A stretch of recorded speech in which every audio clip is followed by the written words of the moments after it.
On the 17th of August, you guys were living your lives. You guys were happy. Perhaps you were also struggling. Who knows? It's life. It's what we do.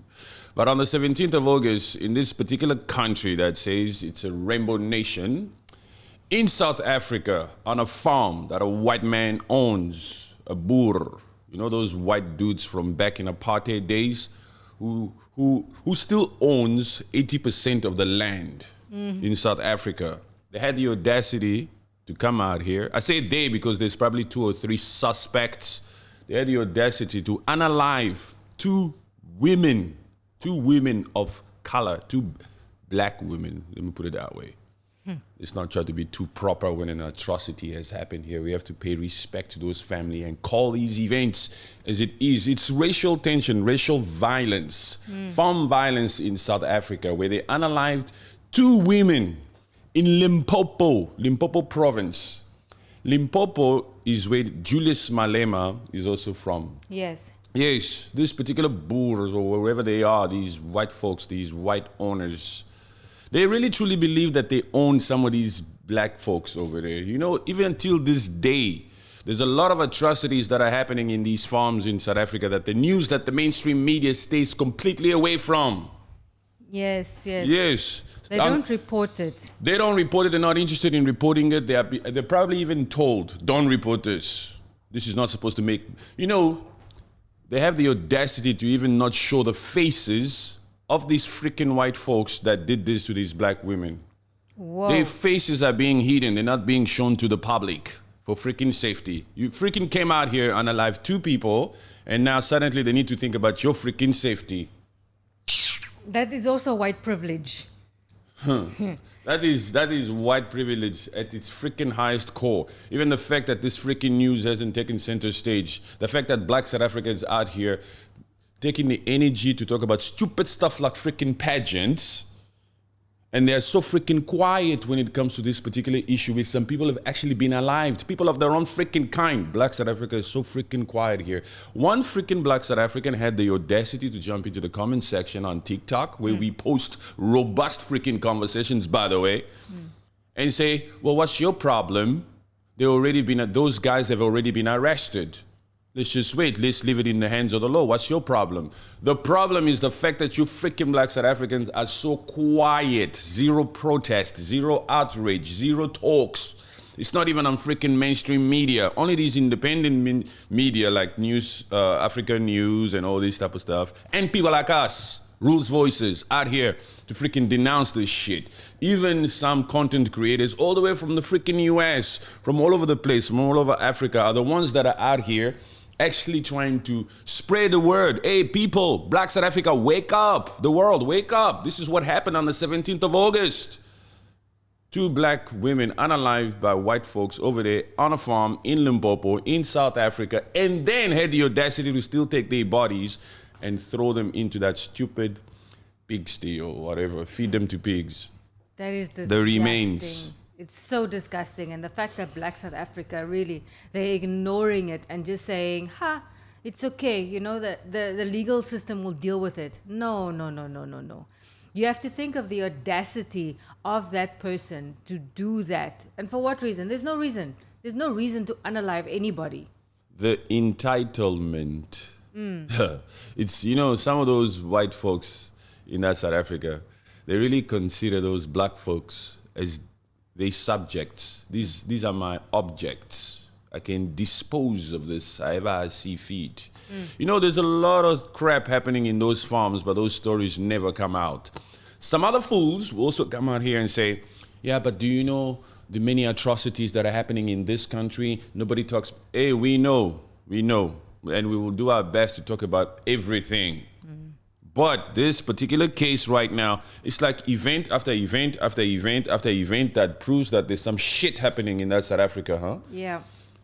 Let's just take it from Chidima, that Miss South Africa finalist that had to remove herself because of the outrage that she got from black South Africa. Her story, xenophobia, tensions attached right there. Very obvious, we know, because her father is Nigerian and mother was Mozambican. Fine, they stole identity, whatever. It wasn't her fault. But the energy that black South Africa took to come out here and talk, that's what we're addressing here. That's one. Boom. Yeah. Let's go to the other side. Stay in Black South Africa decided to do this stupid challenge on Twitter, bought for Bolt, all this thing that went crazy online with the Nigerians still. Crazy. And now we also have this particular thing here where these farmers did this shit to black women. And mainstream media, out of all this, mainstream media just stays quiet. Yes. Yeah, when it's Chidima, they talk. Even the government have time to speak. When it's stuff about like Orania or Confronting, whites and only town in South Africa, the president is quiet, the government is quiet, everybody is quiet. They don't talk about this. This freaking South Africa has whites only towns. Whites only towns in 2024. And they want to fake it and call themselves the freaking Rainbow Nation. These people are out here freaking faking shit. Yes, man. What the hell? It's ridiculous, huh?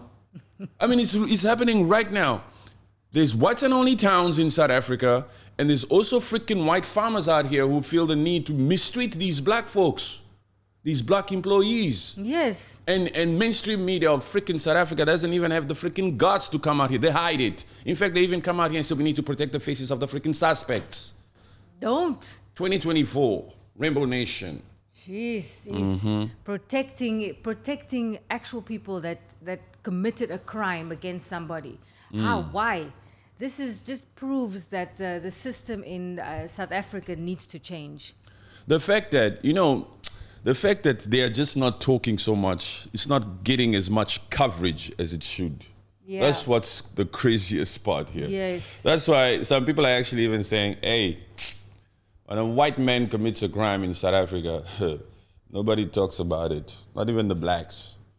They keep it hush-hush. They keep it on the DL. And what is the purpose of Black South Africa keeping it quiet? What is exactly the purpose? Why do you feel the need still to say, yes, boss, I won't talk about it, boss? This is when, they've been conditioned to think. They live with freaking complexity. So inferior themselves. They've been conditioned to think that white man over there is my God. That's how they act the way they act. That's why they don't have the guts to say shit. Yeah. That's why even some freaking Black South Africans are here in the comment section calling us out for talking about this. Yeah. When we come out here and we say, look, not even one freaking protest, not even one, they'd be like, talk about your own country, leave us alone. When we come out here and we say there's only freaking there's whites and only towns in this freaking South Africa, they say, yeah, we love it, leave us alone. To preserve the culture of Afrikaans, leave them. It's crazy, man. So what? They don't have any backbone. They don't have any spine. You see those ones? They are just as guilty as those freaking suspects, those murderers. Yeah. Because they are willing to sit back in South Africa and watch stuff like that happen. Yeah. But they take the time to talk about makeup. You know how I say they talk about makeup? Because Miss South Africa Chidima, all these little girls, these pageant girls, what they do? They play with makeup, cosmopolitan stuff, fashion. Let's talk about fashion. Black South Africans out here giving more importance to fashion and freaking makeup than they are about land, than they are about this freaking situation that happened in freaking Limpopo where 2 black women were unalive by these white folks. Or Orania or Confronting. Black South Africa couldn't give a shit about matters that actually are of greater importance. That could actually change South Africa for the better. In other words, Black South Africa doesn't give a shit about freedom. They love the fact that some other people are in charge of everything in that country. Exactly. Don't get us wrong, we love Black South Africa. We love white South Africa. We love all countries. We love Africa. We are for unity. But we have to call a spade a spade. We have to call this out. The busy sitting out here doing shit. That's why, what the freaking hell must we listen to you when you have issues to talk about some social cultural shit, when you don't take the time to talk about these important things when other people's lives are taken away? This is why they don't take them seriously. Yeah. They only freaking blow vuvuzelas. They keep blowing the wrong freaking vuvuzela here. You remember what I said about vuvuzela? Yes, I They should be remember. blowing the hell out of this vuvuzela right now that happened in Limpopo. Yes. But they're quiet. They don't even know where the freaking vuvuzela are. But some of them, on purpose, have taken the freaking vuvuzela and hidden them and will not blow my vuvuzela regarding the events that took place on the 17th of August in Limpopo. I refuse to bring out my vuvuzela. I will reserve my vuvuzela only if Chidima wins Miss Nigeria Universe or whatever, and then they'll come out here and blow more vuvuzela about that in a form of freaking jealousy. I wish and I hope to God that this girl wins that particular pageant in Nigeria. Hey. I hope so. I hope so. So think about it. You say no to Chidima, you get your French girl. How the hell does that Miss South Africa, what's her name again? Mia Leroux. Mia Leroux, yeah. How does that represent the culture of South Africa? The culture? Look, we don't have anything. It represents the Afrikaner culture. Which Afrikaner culture? This Afrikaner culture that has the privilege of having whites and only towns. And Black South Africa is just a The crazy, huh? Hello everybody. Welcome to the show. Sorry, we have to kickstart. Yes. We got Israel. We got Comrade in the building. Hello, Israel. How are you doing? He's good. He's good. He's always good.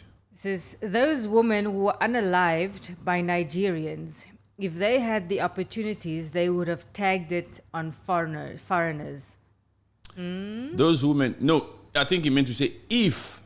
Oh, if they had the opportunities, they would have tagged it on foreigners. Yes, but they were not by Nigerians, it was by white folks. Exactly. Yes, but, according to Black South Africa, it's okay that those particular women in Limpopo were unalived by those white Boers. That's what there's no outrage here. But if it had been a Nigerian, if it had been black African foreigners or whatever, if it had been black folks who did that, they would have come out here in the freaking numbers and denounced that. Exactly. Yes, but as long as it's the master, there's no issues with that. They don't even have the guts to stand up to the master. It's crazy. I mean, if you think also back to how the Black Lives Matter movement started, it started off with that Floyd. I can't remember his last name. George Floyd, yes. So that movement came out of police brutality. And you see how those black Americans, they protested against it. This is not right. Why can't black South Africans... That was one person. Yes, it was one person. Yes. That was one George Floyd who got unalived by the action of that particular police officer. Yes. Right? In this particular case, it's two women who got unalived by the white folks. It's racial tension too. Yes. It's the same freaking thing. And the whole freaking America came out. Oh, by the numbers. Even in UK protest, even in, the thing can spiral. Yes. But when the rest of the freaking world sees that Black South Africa don't mind, man. So why the hell must we protest in UK or the US when they themselves don't mind? And that was even during COVID. They were putting their own health at risk. Goodness gracious. They have no freaking spirit in there. And it's not all South Africans. It's not all. There's some great South Africans out here, like toi, like you. Toi means you, by the way, in French. Hello. Like you. There's a lot of South Africans. I mean, I grew up in South Africa. I have a lot of great South African friends, but majority of South Africa is uneducated. Yes. They don't know. They don't know the tools they have. Yes. Some stupid ones will just come out here and say, "What? Just worry about your own country." Those ones, they piss me off. Listen, South Africa is my country. I don't give a crap if I was born in Central Africa. South Africa is my country. Just like Nigeria is also my country. We don't see these freaking borders. We don't believe in 1884. We choose to ignore it when these colonizers came out here to carve our country up. Yes. We don't see these freaking borders, man. We consider every freaking African as our brothers and sisters. They cannot freaking understand this stance. Yes. It's strange to them. They are afraid of unity. I don't know why. They think that the rest of Africa is after that freaking infrastructure that was built there during apartheid days. Black South Africa. They think that infrastructure is everything. Gaza had freaking infrastructure here. It can go, huh? It's not everything. Materialistic to the core. Yes. Faking it left, right, and center. Yes, it should be about morals. It should be about that spirit of togetherness. You should be able to stand together, man. So there's another one there. Ujua, you are right. Thank you, Ujua. Howard G. Another ignorant, angry guy. Listen to this one. Listen to this one. Another ignorant, angry guy. Really? This one is an evil spirit talking here. Yeah. You see this one? This one is either an evil spirit that has no confidence, that has no proper high self-esteem, and that even this tone scares them, makes them feel uncomfortable. You know, people don't like, a lot of people feel inferior when there's confidence around them, huh? They like being around weak people. It makes them feel stronger. It makes them feel stronger. When they hear a tone, when they hear a voice that rules, they get freaking intimidated up in here and they come up and write stupid shit like this. That's why they use the term ignorant. I'm telling you, they don't know that some of us still exist out here. Yeah. Yeah, and now we're coming out on this freaking social media where you guys like to play, and we're gonna tell you the freaking truth to your face. Exactly, man. With a masculine voice. We're not freaking, we don't swing the other way around here. Yes, and we're not timid about it. It's true. And they don't have a sense of humor. Those that have a sense of humor will appreciate it. Yes, man. Appreciate the fact that, you know, we're just saying it like it is. That fool called Howard G. Obviously has an evil demonic spirit about himself, and he has a very, very, very low self-esteem. He has zero confidence, and he has no values or morals. You know why? Because we are denouncing the fact that people are unalived. Yes, for no reason. We couldn't be yes, we are angry. Yes, we are angry. We are angry that some people lost their lives. Some people's lives got taken away. We are angry. Listen to this fool here. Yes. You think we should be saying this with a freaking smile on our face? This is a clear example of freaking black South Africa. I wouldn't be surprised that he's one. Howard G. You gotta remove that G. Maybe that G stands for some, I don't know. You just gotta remove that shit. It was Nigeria, the whole world will know about it. Oh. It was Nigeria what? You said if it was Nigeria, the whole world would have known about it. Yes. Can't believe you, I believe you. I believe you. If it was the Giants. That's why I'm out here, especially when freaking black South Africa is listening. That's why I call Nigeria for what it is, the Giants. Yes. They don't like to hear the truth. They don't like to hear that shit. And I love to say it. Nigeria are the Giants of Africa. That's where that's the only form of masculinity we have in Africa. No way. Yes, No. way. What do you mean, no way? No, I mean like black South Africans. I don't know why they can't just accept that. Not accept, but you know, just know that Nigeria is a stance of its own, and South Africa also has a stance of its own. They have a weak stance, man. Yes. They're supposed they're supposed to have their own stance, like you're saying, but they're demonstrating a weak one here. Yes. I'm just trying to say it, like, you know, accept that Nigeria has a good stance in Africa. South Africa also has some sort of a stance in Africa, but you know, just like respect each other and work together. I think that would be a better way. You know, they don't give a crap about how nice you sound. Yeah. Yes, they don't care. I mean, you are so right. You are 1,000,000,000% correct. And I stand with what you are saying. These ones, they don't listen to nice conversations. You see, these ones, the moment, you see, there's a like right there. The moment you just start to tell them, just respect one another. Just do this. You know, we should live together. You should they don't give a crap, these ones. They're not listening. They're tuning off. They're swapping up. These ones, you must just go at them. You must just critique these ones. Because we cannot tolerate such crap. You see, always on point. Caesar Rugby, thank you. We cannot tolerate that. We should be out here treating them like kids because they're acting like kids. You must say, you, what are you doing? They're killing your own over there. And you flipping watching Netflix. Get up and get outside and see what's going on. That's how you should speak to freaking black South Africa. They're freaking watching Days of Our Lives, Bold and the Beautiful, watching freaking movies, watching freaking pageants when they're being murdered in freaking farms. Yes. So if you come and like talk to them and you're like, You must shout at them. Yes. Look, sorry, you have your own way. Yeah. Me, I'm different, huh? Me, I'm different. I suppose the combination is nice. Yeah. Good cup, bad cup. Yeah. I come in there. You come in hot. Yes, we have to with them because it's unacceptable. Just think about it. Yes. I love South African people. Yes, of course. And this anger, yes, I'm angry. This anger represents the families of those that are currently mourning. As we sit right here, there's a kid, there's children, there's 4 of them. That one lady was 45 years old. Oof. She left behind 4 kids. One of the boys found out that the mother was missing. He's the one who went around town in Polokwane Limpopo over there. He went around town looking for mom until he decided to open up a case. Whoa. At the police station. He said, my mother's missing. And then eventually the police, it should be a sense of urgency. Eventually, they also came out to him and they called him and said, okay, let's go and look for your mom. And then they ended up going to look for the mom wherever she was working. And then they came to discover that it was at that farm. And then they found the bodies in that freaking pigsty. What? Yes. So that boy, for example, is whose pain that we are representing here. Is whose freaking voice must rule. Yes.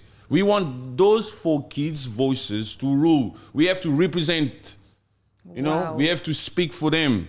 We speak for people that are enduring hardships, like those families, those kids. Yes, that now have to adapt to a new life. They are currently mourning as we speak. And those freaking suspects, of course, they've been taken in.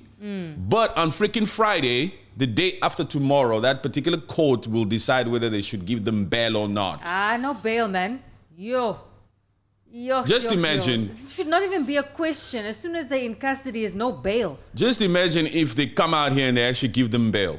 Yeah. That's your side. You guys, on Friday, you better make sure that you watch the news to see if that freaking magistrate court in Polokwane Limpopo South Africa gives bail to those white folks that unalive those black women. Because on Friday, that's when they decide whether they will give bail or not. Man, they shouldn't. Yeah, while these boys are mourning. And those boys, those families that are mourning, they're just waiting to see what will happen on Friday. As they grieve, as they mourn, as they go through that pain. Yeah. And these ones here, they want to talk about, we don't want open borders. Hey, it's happening within your own people. Yeah, don't blame the foreigners in your country. You're blaming the foreigner when the Boer, the Afrikaner, whose culture must be preserved outright, is out here freaking unaliving these black women. You want to talk about Nigeria or Zimbabwe? when the masters out there is unaliving these black folks in Limpopo, you worried more about the Giants. The Giants are busy freaking winning awards in BET. Yeah. The Giants are busy freaking running the world with Afrobeat. Yes, man. The Giants are out here freaking running shit. You worried about the wrong thing. You should be freaking focused on that freaking Orania and Confronting that must be eradicated, abolished. It's true. You see these ones, you have to tell them the truth only. I love you guys, my friend. I'm a Nigerian. ASA are in Chevron, where I work, and we take them as our brothers. Okay, what is he saying? Just I can't see that Ramsey. comment. I love you guys, my friend. I'm a Nigerian, South African, I think he said, are in Chevron where I work. I think he works in South Africa at Chevron where he work, and we take them as our Yes, you take. I know you take them as your brothers. Like his colleagues, yes. Yeah, Austin says, I promise they'll definitely get bail. Those suspects. No, man. They must not. Where's Cyril Ramaphosa? Where is the president of South Africa? He should be standing up here to denounce those acts. Even if you don't have concrete information about what happened, even if you're letting the investigation play out and go through that, you should at least come out here and say, to address the matters that happened, You know what I'm saying? Yeah. Let the nation know that the president cares about their citizens. But then not this president is just quiet. Some way, just quiet. He's busy with the GNU. He's thinking, I don't want to speak in a way that will show that I'm against the Africana culture. You know what I'm saying? Yeah. Chevron is an oil company in Nigeria. Yebo. Okay. But it's just a disgusting act that somebody that just I can't even think of how somebody can actually just. I'm thinking more of the mentality of actually somebody unaliving somebody. When you don't, if one doesn't respect themselves, if one doesn't take care, if you don't fight to protect your own, the rest of the world are like scavengers. They'll just come out here to just take advantage of what's there. You see, it's like, first let me give you a finger. Let me taste your patience. Oh, you buy that, huh? You buy that. Okay, next, I'll take your arm. Next, I'll take your whole thing. Next, you'll work for me. Next, you're my slave. You tolerate this shit. I think you like it. No. Yeah. You can't let people test you like that, man. Black South Africa is out here letting these Afrikaner people run them. So talk to me. What the hell was 1994? This 1994 that they're saying the end of apartheid. That was fake. That was just to the outside world. It pretends. That thing was so fake, huh? There's no freaking major like democratic thing happening there in South Africa. There's still a very strong apartheid system happening in South Africa.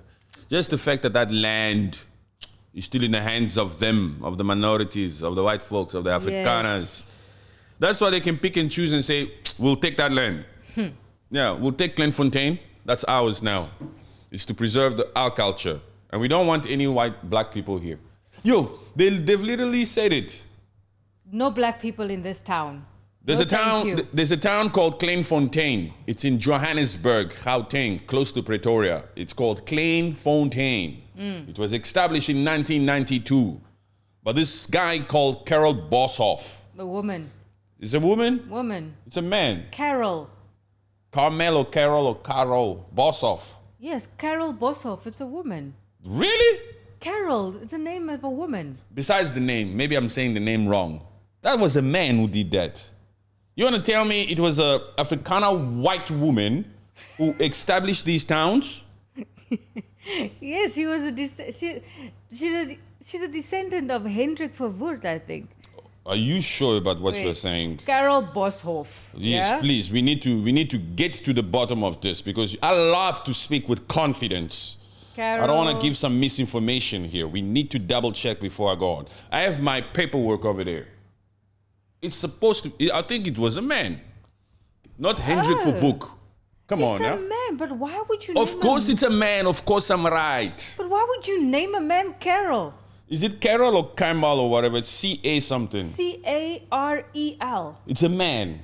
Yes. Boshoff. He was involved in the establishment of Confronting in 1992 and of Orania. Yes. In 1991. Orania is in Northern Cape, South Africa, next to the Orange River. Carol Boshoff, that guy. And look at him even standing here next to Jacob Let me Zuma. see. That guy in the middle? Yeah. Yes. That is the deep Afrikaner face right there. That guy in the middle there. See that guy in the middle? With that orange tie. Is that the tie? Doesn't even look like a tie, that thing. Looks like he was eating and he just got up. This other black guy there with the bald guy, that's Jacob Zuma. Basically, Jacob Zuma is standing with the masters of Orania. Those are the people that established that freaking Confronting. White and only town. White only. No black folks allowed here. Jeez. Orania and Confronting. Yes. So that culture is the one that's busy out here unaliving people in Limpopo. And then still keeping their identities secret. They have that privilege. Yeah, and still coming out here telling Black South Africa, don't show this on the freaking mainstream media. What's wrong with you? Calling the shots. They actually told mainstream, no need to broadcast this one. It's okay. Yes, because what? The whole world is out here trying to produce content. They know that this is content. Oh, These major news, content, man. these SABCs, these news, they know that this is content. If we talk about this, we're gonna make some money, and they don't. Why would they? Why would they not want that money, that monetization? Why wouldn't they want that? Because they've been freaking waved the finger at. Don't you freaking broadcast that?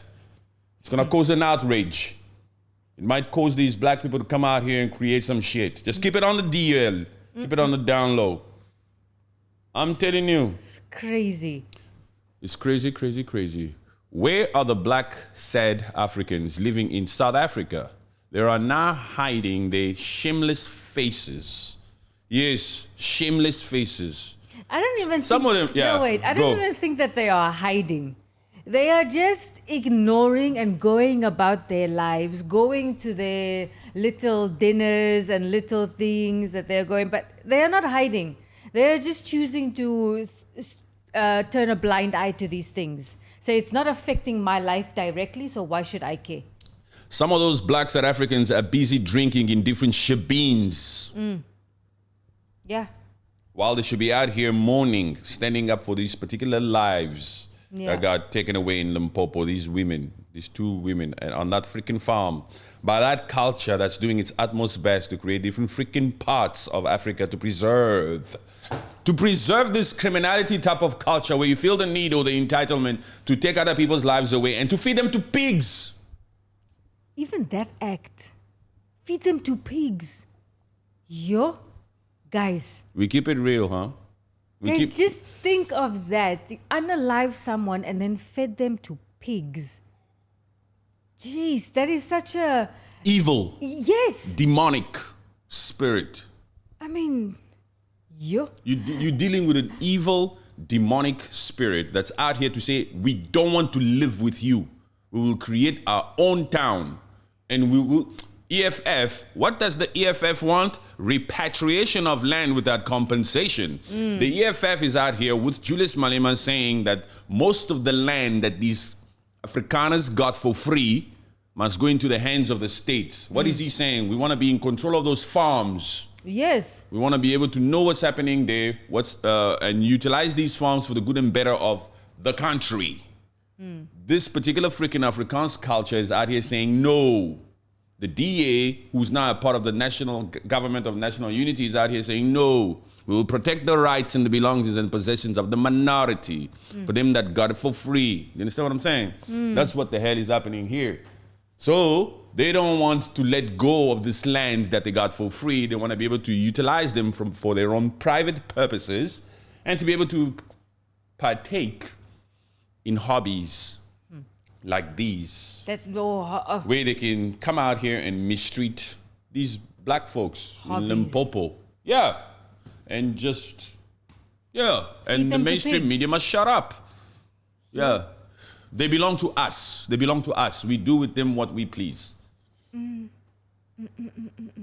No human should ever think that they own another human.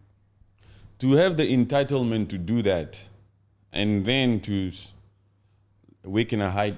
Whether some people are trying to give explanation to say maybe he just didn't know of how to dispose. Maybe they didn't know about how to dispose of the bodies. He knew exactly what he was doing. So they figured they would just put it there so that the pigs can do their thing. But you never know. Maybe these people took joy in this. They probably sat there and watched. They probably sat there with their snacks and beers and their clippies and Coke and watched how these pigs were trying to... No, watch how these pigs were having a feast. I can't even say it. It's evil. It's evil. It's not nice. But how do we convince these people to understand that they should be more active and take more interest in the affairs of their own country? I say their country, I actually meant to say our country, because we South Africans too. Yeah, we are one. Yes, we are. By the way, we South African. We are black South Africa. You understand what I'm saying? Yes. Some fools are still out here saying, go back to your country. I'm saying, you stupid, I am South African. Yes. I'm calling my own out. Yes. Very simple. I'm talking about my own country. I disagree with the things that are going on in my own country. Remember the TikTok live we had yesterday? Oh, yeah. And then yeah. they kept asking, but where are you from? I said, I'm from South Africa. What you talking? But why do you sound like, what do you mean, what do I sound like this? We need to fix our own shit. Yeah, we need to be more active. What did The they say? Dudula does not affect those white imperialists. What is Dudula? What is Dudula, Israel? The only way black South Africa can take back their country, they need to have so many black-owned businesses, companies, black entrepreneurs, black-owned industries, black private universities. But those black folks are so freaking corrupt, it's unbelievable. Yes. The black man is out here only thinking for his life. Yes. They don't think generational worth, like wealth. Yes. Black folks are not out here to put systems in place that will last for decades. It's about my life. My kid will do whatever he needs to do. I had to do whatever I had to do. They even shouted kids. They shouted their own kids for not going out there. When I was your age. What do you mean when I was your age? You're supposed to leave a legacy, you black guy. You understand what I'm saying? You're supposed to work hard and build a company and pass it on. Yes. Yes, teach him those values while you have the empire. Yes, teach him those values, teach him the traits or the qualities of hard work, but don't be out here lazy. Some freaking black folks are out here being extremely freaking lazy, not leaving any legacy behind or passing anything to their kids. Some people don't have a will. Yes. They don't know what they would leave behind. They have nothing on their names. They're just out here. Salary come today, salary go today. Finish, halas. Let me go on. And now I go to work again. They're not thinking about creating all these major industries like businesses and hospitals and universities and entrepreneurs and all this kind of thing. They're not. The entire freaking Africa. This is not just limited to black South Africa. Okay, we're away from that for a second. It's not just that. It's all these freaking countries that we have over here. Yeah. Yes. Yeah, that's true. They don't think legacy style. Yeah, it's like there's only like a select few in the world that have that sort of mentality. We're saying I need to create a better life for my kids and whatever. But that mentality only comes from, I think it comes from the people who have struggled in their past. There's such a selected few that it doesn't even make any effect to even mention them. We should come out here and say there's nothing like that happening because it's just a selected few.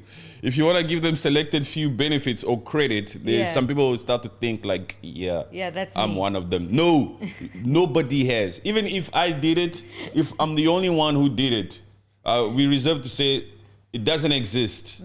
Because look how many other people are there. Yeah, because it didn't really move the scale. It's not considered in this freaking culture. It's not looked at. It's not accepted. It's not a trait of the culture. Yes. They're just out here freaking playing sports only. And straight after their careers, they go freaking bankrupt. Yes, it's true. There's a lot of work to do now. All that cultural, social aspect of life and how to raise your kids. We're not going in there. Let's just stick with this situation where, as Africans, as Pan-Africanists, for us to move forward, we need to be able to accept one another. Yes. Like you were saying before. Yeah. But before, the best way you can get somebody's attention is when you call them out on their freaking bullshit.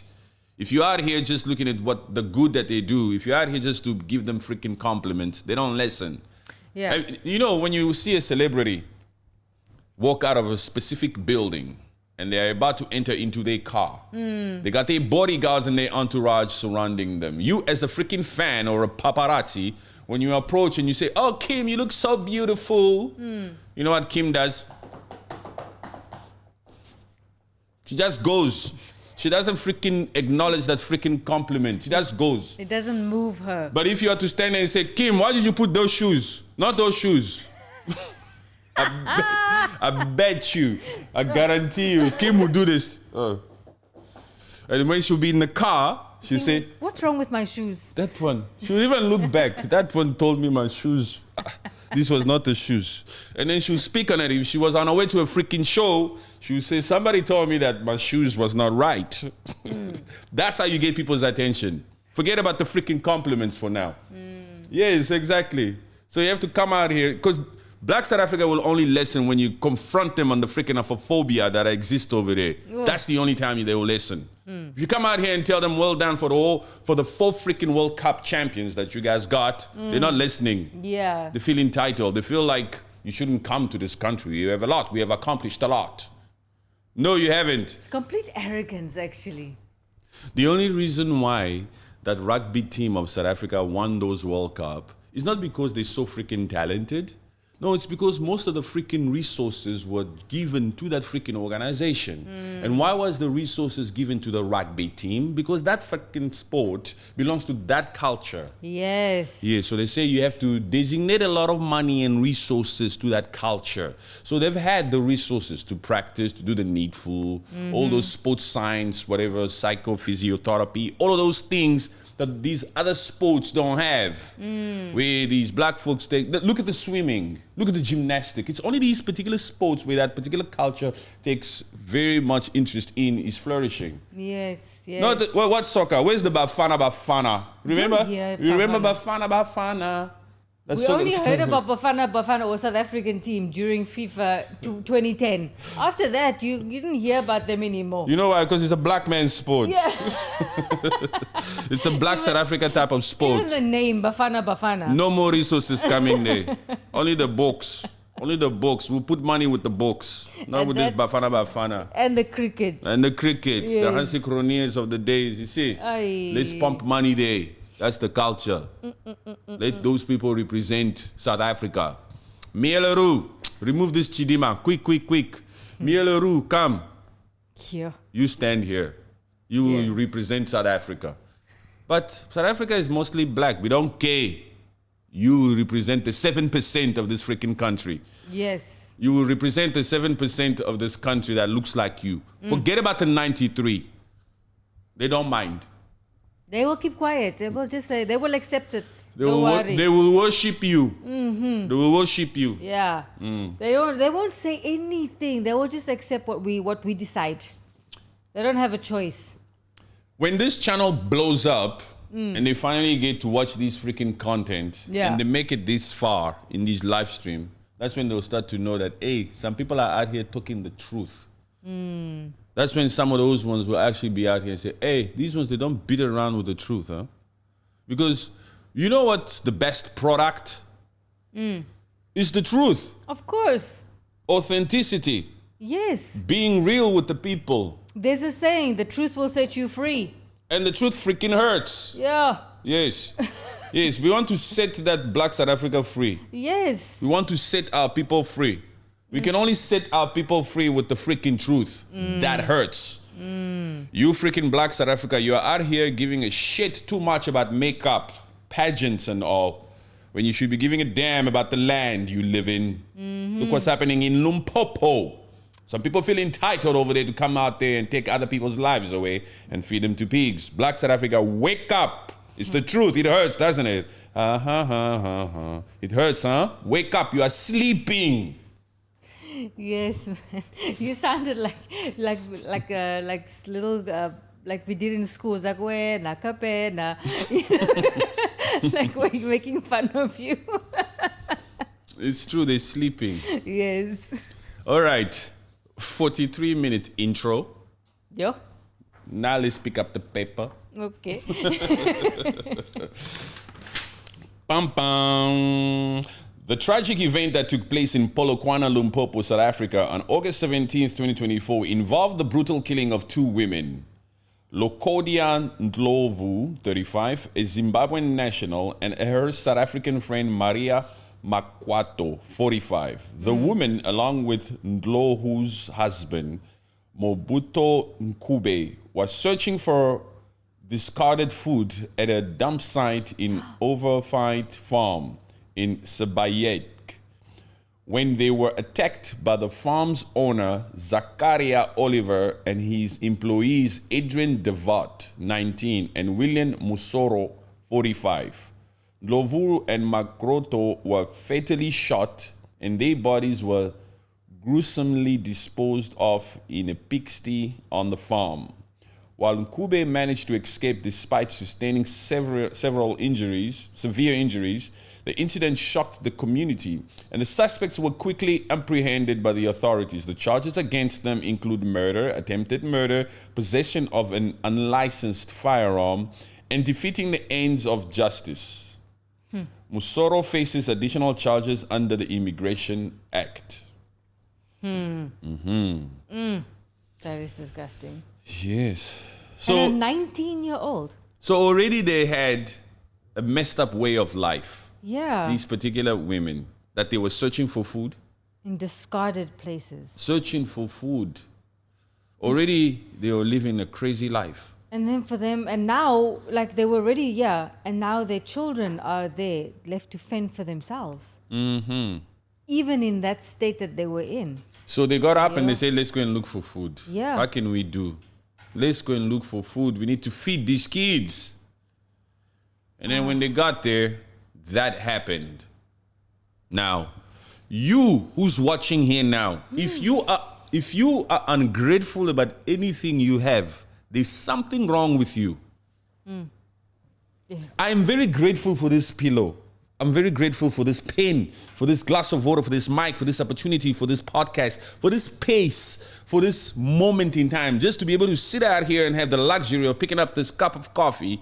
It's a freaking privilege. Yes, amen. Whatever you have over there. Because just look at the contrast. I'm able to sit up here with my freaking Louis Vuitton shoe and just sit up here like this. While there's some people, some women had to leave the house that particular 17th of August to go and fend for themselves, to go and look for food where? In discarded places. They were going through trash. Yeah. And then they got disposed of. In a pigsty. Yeah. Some humans. You know, if you don't... Some black South Africans, okay, there was a foreign national too, but some humans. Jeez, but they were black. And those it's South obviously African... It's obviously racially motivated because if those people were white, that wouldn't have happened. Yes, they probably would have said, come in, I'll give you some food. Yes. They'll probably give them something also. That wouldn't have happened. Yeah, it would not have happened if the skin color was different because they were racially profiled. And because they were doing it close to those people's farm, they were unalived right there and then.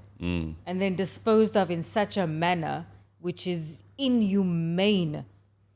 Yeah. Completely inhumane. The three accused appear in the Menkwege Magistrate Court shortly after their arrest, with the case postponed to August 30th, 2024. For a formal bail application, the case has sparked widespread outrage. Which widespread outrage? There is no widespread. This particular person here called the Lutheran doesn't even know what happened. What the hell are you people saying it was out like spread? It never spread. You hid the news. Mainstream media never showed anything. You understand what I'm saying? I was thinking, who are you talking about? Oh, because... No, I'm combining what I'm reading here and what somebody asked here. Yes. Lutheran, what happened? Who killed who? Two African women in Limpopo, South Africa, at a farm got killed by white Boers who own a farm. And then they disposed of their bodies by putting their bodies in a pigsty for the pigs to feast on the 17th of August. Okay. Led by Capricorn District Municipality, Executive Mayor Mamadou Tefe or something, opposing bail for the accused. The community is deeply disturbed not only by the killings, but also by the manner in which the women's bodies were treated. Over Fight Farm. What's the name of that fight? Unverward. It's an Afrikaans name. Where is this here, farm? let me point it. Here. What's the name of this farm here? Oh, yeah. This is... Onvervacht Farm. Onvervacht Farm. Onvervacht Farm. Say it again, please. What's the name of that farm? Onvervacht Farm. Onvervacht Farm is where the killings of these women happen. Yes. In Limpopo, Polokwane. Yes. In South Africa. I hereby call for a freaking shutdown of that freaking farm. Yes. They must shut it down. And Black South Africa should be out here demanding that they shut that freaking farm down permanently. Permanently. They got that freaking farm for free in the freaking first place. And they have the audacity to come out here and freaking unalive people over there like that. They should shut that freaking farm down. Yeah, they shouldn't be making money from that farm anymore. That freaking farm should be shut down. Not because it's a freaking crime scene, but it should just be completely shut down. Yeah, man. Yes, and be taken away from these freaking individuals that probably even got it for free. Yes, it should be a freaking place where we should say the acts that happened over there should never happen again. They should learn a lesson. But this happens, I'm sure, a lot. And we honestly don't hear about it because it has not been allowed on mainstream media. Yeah, because it's their aim. They are out here on a freaking mission to make sure that stories like this stay low. Do not freaking broadcast this. I'm telling you now. See those freaking people that run South Africa? In Stellenbosch? Yes. The people that are protecting that culture? The people that are out here like those Cameral Bossoff who established those whites and only towns are still the same ones that are out here saying, Cyril Ramaphosa, no, Muni. They tell the president what to do. President is not in charge there, man. No, How can somebody who's in charge not say anything? It's true, it's facts. You got some more comments over there? It said, UFC superfan says they will not do it because it was not done by a Nigerian. Laugh out loud. It's true. Yeah. This tension, this social cultural tension that exists between South Africa and Nigerians is very sad. It's very sad, man. It's pathetic and it's ridiculous. It's useless. Yes. So pointless. Yes. I think we need to invite some Nigerians on our podcast and some South Africans. The decent ones, the decent folks, the smart people, the people that get it. Let's just talk it out. Let's just see the Not talk it out. Just no. We should call our friends because we have Nigerian friends and we have South African friends. We South Africans. We should just have these people here with the flags and everything and show these freaking flipping majority of Black South Africa how life is with us. Yes. Yes. Go to our Instagram page. And see how we party together. Yes. We good South Africans and good Nigerians. Yes. We don't give a crap about that freaking narrative that exists there. The narrative that you guys are entertaining. We party together. Yes. First class and all. Party together, and most importantly, I pray together with Nigerians as well. Yes. Goodness. Yes. And we're watching these freaking people out here, uneducated, most of them, full of arrogance. They don't know nothing. They've never built anything. Out here freaking opening their mouth. Don't talk about us. We'll talk about that. They don't know nothing. There's another one. There was one. Bros. Oh, no. White people killed black women, South African women, and no riots yet. Maybe because those words are not... Yeah, exactly. Yeah. Yeah, zero riots. There won't be any riots. They're not interested in riots. Black South Africans, they are too scared.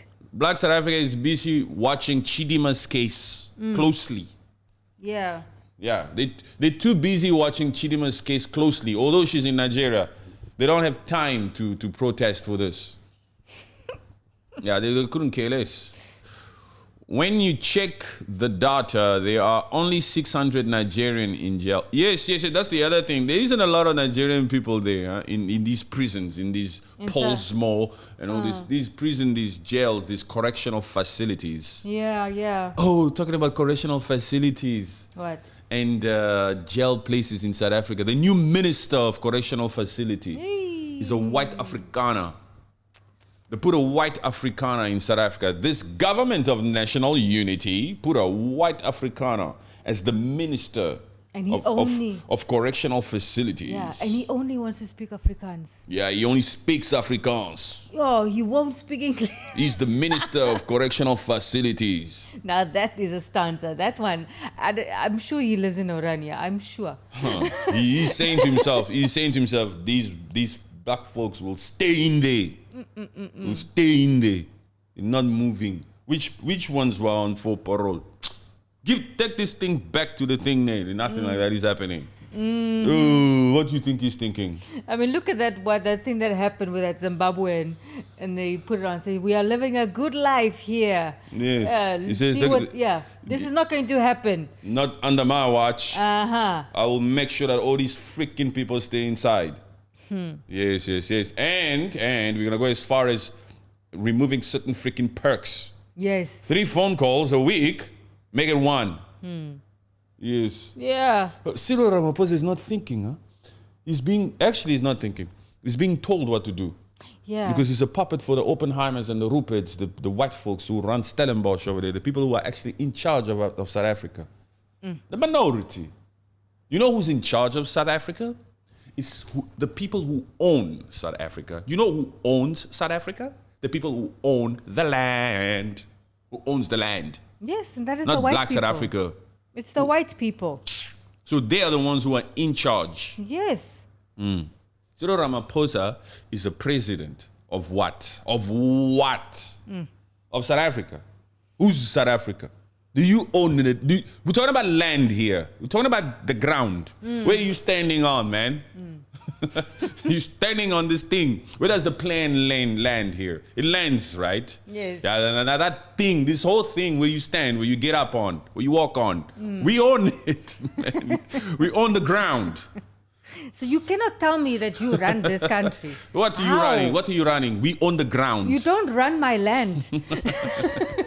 I don't think, maybe they don't know what the definition of land means anymore, huh? They don't know what the land is. The land means the thing, what you see before you. They own it. They own 80% of it. Yes. 80% of the land still belongs to the white folks who owned it during apartheid in that South Africa. Those farms, those are their farms. How the hell can they even shut this farm down? No. How can they shut the farm?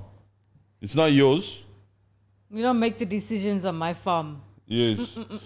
You know, those suspects can even be shouting at those judges. What was she doing there? She was not supposed to be there. You know, they have to come with a defense. Yes. She was intruding. Because there's no defense that they can have. There's no defense. She was reaching for something. In a bin. Come on. Anywho, you are right, because they control the economy. Yes, they do. They're in charge. All those moguls in South Africa, they live in an area together in Stellenbosch, Western Cape Town. Yes. They control the hospital, they control the freaking the shops, the retail, the malls, the infrastructures, the transport, everything. Even the pharmaceutical, the medical sector. They control that. You are sick. We'll increase the price of Panadol. Yeah. We'll increase that price. Increase it. They're playing games. Do they have? They don't have. We there's own no this. more sickness. No. We bring medicine here. Yes, we bring medicine here. Increase the price. They're making money off these black South Africans. There's 93% of South Africa is black. 7% is white. And the 7 is running shit over there. Yes. In every freaking sector. And they're also in charge of the freaking mines. We own the mines, De Beers, Oppenheimers, Ruperts. We own the wines, everything. We're in charge. But you can have the position of a president. Yeah, you guys can run the freaking government. We don't have time for that. We'll go to Monaco. You can seem like you run the government, but you know we are on WhatsApp basis. Wait, huh? Yes, when I tell you to come, you come. This is who you will put as minister for the correctional facility. This is the face that we want now. That guy there? Yes, that white boor. Put him there. Goodness. And we're going to call this a government of national unity, although it's just a grand coalition between the ANC and the DA. Call it government of national unity. Yes. Yes, just say that. Tell your mainstream media to just put their GNU. The more time you put it, the more it will go into the heads of these black South Africans. They will truly believe that it's a government of national unity, although it does not involve all the parties. Tell them that we invited all the progressive parties to be a part of this government of national unity, and then invite them, but never go to those meetings. Yeah, don't show up. Don't show up. But tell the media to say it. Tell the media you invited an invitation to everyone. You extended an invitation to everyone. But don't go to that meeting.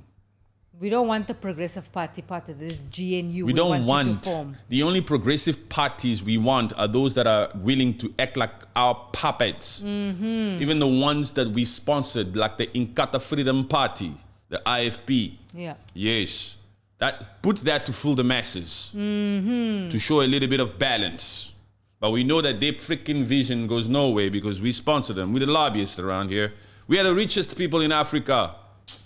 The richest people in Africa, please. It's true. The beers, the diamonds, Kimberly. Yeah. My goodness. Yes. You have been helped so much in the past, South Africa. You are not the richest. You know, we're talking about money here. Yes. If you have the money, my people, if you have the money, are you going to let anybody run shit around you? Never. No, because the money mentality talks. money has made people believe that they have power over another person. Yes. Yes. That's the world we live in. So, and you're talking about 7% of them, and they have all the money. What the hell would they let any system play out according to some freaking draw from the hat? Yes. Draw from the hat. It's you think that these rich people, these billionaires, by the way, excuse me, these billionaires, you think they are out here to just let this system play by itself? Oh, it's a democratic election. There was zero election interference, and who's the next president? And this is what and they're just quiet. They're watching the news just like we watching it. Oh. They are also waiting in anticipation. And they're not talking to anybody in that government. Oh, these please. Billionaires, these richest people in South Africa, you think they're just watching the news from afar? No way. Let's see how it will happen. They're the richest one. Even that freaking bank reserves in South Africa, bank reserve, a central bank, that's another term, but the bank reserve of South Africa is a privately owned institution. They make their own decisions. They don't. The Reserve Bank of South Africa is private. That is crazy. That is something that has always messed with my mind. Why is the South African Reserve Bank a private institution? People's money, the people who make decisions about the normal middle class people's money, they're privately owned. Even where the state keeps their money. Oh yes. They keep it in an institution that belongs to some private people. Yeah. So what are you going to tell those private people? You as the state. What are you going to come and say here? The country's money is in my freaking baby. Yes, get out. It's my baby. I'm telling you, colonialism and all those systems and apartheid system are still alive and well in that place. Just take it to that level. You know, so the country knows these are the richest people. These are the richest people. So, when the richest people want to talk, when they want a meeting, they get it. What are you going to tell them? What if we decide to leave this country and to go elsewhere? They believe South Africa is theirs. Yes. It's theirs. That's why we're going to establish a white and only town called Confronting, and you're going to put it on Google and everywhere else for people to see that only whites are allowed over there. The rest of them must shut up. Yes, the Kleinfontein and Oranje was created to preserve Afrikaner culture. Yes. Before Nelson Mandela comes out, make sure you establish these towns. Yes, because we cannot take a risk with the political and social aspects of this country. Once democracy is ushered in, we cannot take a risk. We should be able to preserve our culture. Whites and only towns. It's crazy, man. In this world, it's crazy, huh? Okay, so that name, this freaking farm must be shut down. Where the crime took place has been operational for several decades, primarily as a commercial farming enterprise. It has long been owned by the Oliver family, who have a controversial history in the region due to the past allegations of mistreatment of farm workers and other racial tensions. Oh, so they have a history in the town. Yes. Yeah. So this same particular freaking farm that's involved in the killing of these women have a history of racial freaking controversial treatment, mistreatment of these black folks. And they've been operating for decades. For decades, they've been getting away with such acts. Yes. And now this particular one story has finally made the news, or independent outlets, because mainstream media is not out here to speak on it, because they've been told by the powers that be, shut your mouth. Because their mistreatment of their workers were kept quiet. They thought, okay, let me push the limit. Of course. Let me do this. It's still being kept quiet. Okay, let me try this. And then they just saw two people doing that in the bin. And they said, okay, let's go. Let's go the extra mile. This is not the first time they probably did this. They've done this before. They've done this before. This story just came out. Yeah. You understand what I'm saying? It's not, I mean, it's right here. It says this particular freaking farm has been operating for decades, and it has a bad reputation for mistreating these farm workers. And now this story has come out. That's why we're calling for the complete freaking shutdown of this farm. They need to shut it down. Yes, man. And Black Africa should be out here freaking protesting and speaking out loud for the shutdown of this particular freaking farm. Facts. Otherwise, Black South Africa has no backbone, no morals, no principles, nothing. They just talk too much and they only care about makeup. They only care about Miss South Africa pageant shit. They don't care about human lives or land. Yes. Yeah, they're just out here faking it, left, right, and center. A rainbow nation, rainbows are supposed to live together, man. Rainbows is a sign of togetherness. unity. Togetherness. Yes. All these colors are supposed to live together. Yes. Not to create freaking towns that are separate to one another, like freaking Orania and Confronting. What kind of rainbow is that? Rainbow is all the colors together. We live together. We fly around together. Yes. I mean, we see freaking rainbows out here. All the colors are next to one another. These freaking Black South Africans out here calling itself a rainbow nation, but these freaking rainbows are separated. What the hell are you calling yourself a rainbow nation for? You need to shut this farm down. Yes. Boycott the giving the being a supplier. Do most of these South Africans know what the term boycott mean? They should, man. How can they know what boycott means when they've never boycotted their life? There's so many freaking things to boycott in South Africa, but they're freaking sleeping. They obviously don't know what the term means. They don't know. They don't know what it means to fight for. Perhaps, maybe, they need some Kenyans in there, because if Kenyans were out there, Kenyans wouldn't tolerate such crap. You remember when those bodies were found from the people that were abducted in Kenya due to that freaking protest? That brought up another protest. It brought up another protest. The Kenyans, the Gen Zs came out and protested more. Black South Africa is still freaking sleeping here. We are almost 11 days in since the 17th of August. Jeez. And bail will be given to these folks on Friday, and Black South Africa will still come out here and freaking go to watch Miss South Africa pageant in Nigeria. Did Chidima win? Did Chidima win? Did Chidima win? Yeah. They're distracted. Yeah. They're distracted by stupid hate for other countrymen. They're busy worried about that freaking border and whether Nigeria or Zimbabwe comes there, while some people are being unalived in your own country. Don't get us wrong. We love South Africa. That's why we're talking like this, because we want a proper change. Not that fake-ass change that came in 1994, and now the land is still in the hands of these freaking farmers who think they have the right to come out here and create such freaking atrocities. You see what I'm saying? This is why they don't deserve the freaking land. Because they misuse this land like this. Yes. Yeah. Yeah. They misuse this land by using it as a freaking dump site. And a place for them just to treat people the way they want to, because they're standing on their land. Yo. The farm is located in the Sabayenge area near Menkweng, which is a semi-rural community predominantly inhabited by Black South Africans, with a history of strained relations between the local population and some of the white landowners in the area. So that you see that tension. These, what was that word that they use a lot there to call the black folks? Okay, the YouTube algorithm won't know this, but kafar. Oh, no, I think they would know that, but yeah.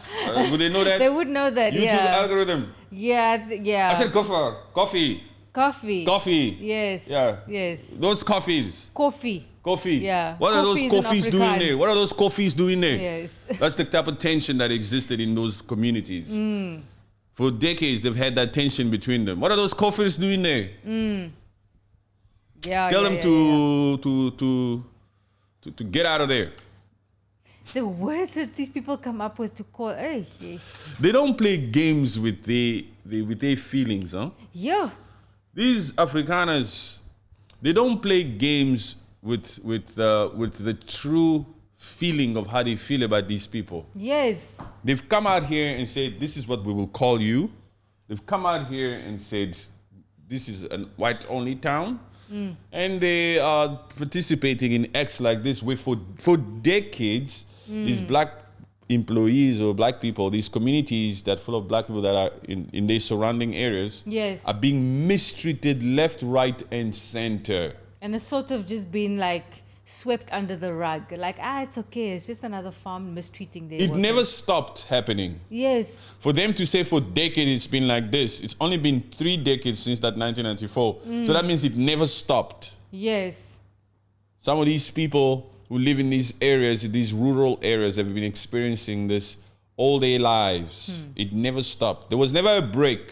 Yes. Yes. It goes on. It's a way of life over there where these particular Afrikaners or Boers feel like they have the right to mistreat these people like this. Yes. Yeah. It's the way of life over there. And some of these, like, you see, it's one of those suspects is young. He's like 17 or whatever. 19. 19. That boy, that's all he knows.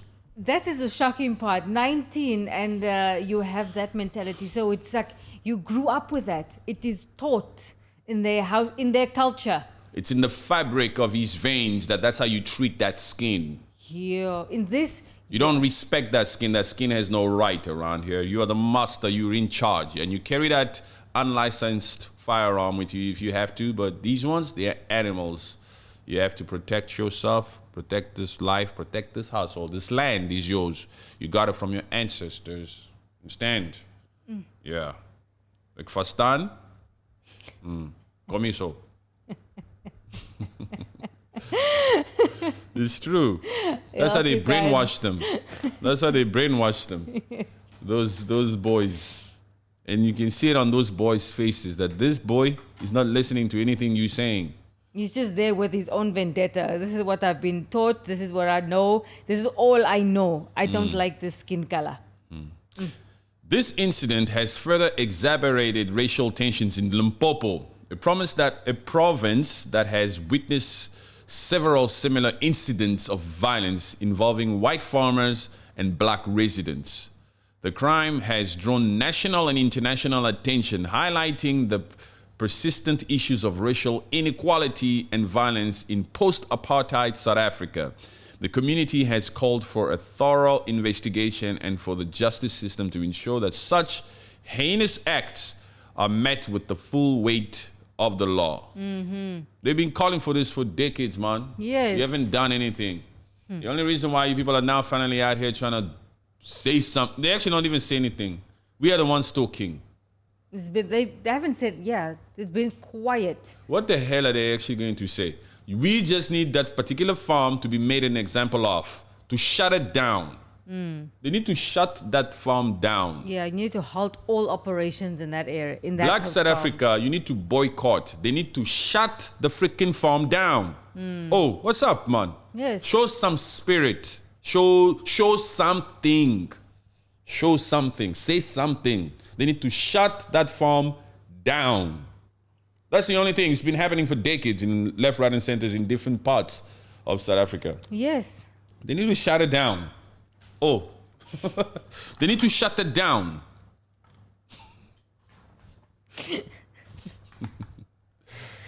The case has become a focal point for discussions about racial violence in South Africa, with activists and community leaders calling for systemic change to prevent future occurrences. The hearings on August 30 will be closely watched, and there is a significant pressure on the judicial system to deny bail and proceed swiftly with the trial. The outcome of this case could have broader implications for racial relationships in South Africa and the ongoing debate about land ownership and racial justice in the country. Yes. The accused Olivier de Walt and Mosoro are expected to face a trial that will delve into not just the immediate circumstances of the killings, but also the broader context of racial tensions in the region. The community has mobilized to ensure that justice is served with planned protests and vigils to honor the memory of Dluhu and Makoto. They'd see those protests. So will they say that they are planned protests? But it's been 11 days. Yeah, it's been 11 days. It's been 11 days. Yeah, I don't think that's just something people are saying. Let's see. I'm sure some people have planned it, but it's the system is the one that we are talking about here. Because the system is the one that comes out here to bar them, Yes. to prevent them. To say, no. Mainstream media doesn't go there. Yes, they don't see. We don't. Maybe they have protests already. We don't know. I know. I didn't see no freaking protest. I know. We didn't see any protest. Yeah. It will be on the news, man. Yeah, but maybe mainstream media they're just not there. There's no protest. Yeah. There's no protest. Okay, so now if mainstream media is not there, then that's why we're calling that mainstream media. Because people have phones. Yeah, We yeah. would have seen things. Yeah, of course, yes. There's no social media is quiet. Yeah, there's no banners anywhere. There's only us and certain content creators, even in the freaking West, talking about this. The farm itself has been temporarily closed following the incident, with law enforcement securing the area as they conduct further investigations. Community members and activists are pushing for the farm to be permanently shut down or handed over to the state as part of the land reforms efforts. The case is also likely to influence ongoing discussions about the need for tighter regulations and oversight of farms, particularly those with a history of racial conflict. The trial is anticipated to begin later in 2024, with the community and various civil society organizations expected to play an active role in monitoring the proceedings. The outcome will be pivotal in shaping the future of racial and social justice in South Africa, particularly in rural areas where such incidents of violence are most prevalent. Yeah, so, okay, you're also calling for the shutdown? It must happen. But at least now it's temporarily closed. Temporarily, we understand any crime scene is temporarily closed. Yeah. It's not so that they don't make money. That's just for investigations. They still temporarily closed it. It needs to be permanently shut down. Yes, for sure. South Africa. They must just not get bail on Friday. They will not get bail. If those people get bail, we will be out there. Yeah, man. I mean, will South Africa do something about it? These black South Africans. Do you think if those suspects get bail, South Africa will actually come out here and denounce that? Or they'll go and tune in and watch Netflix? They will go about their weekend. It's not my business. Oh yeah, it's Friday, huh? Yeah. That bail hearing is on Friday. They're already planning their evenings. Yeah. They don't care about what. I'm not interested in that. It's not for us. I don't stay in Polokwane.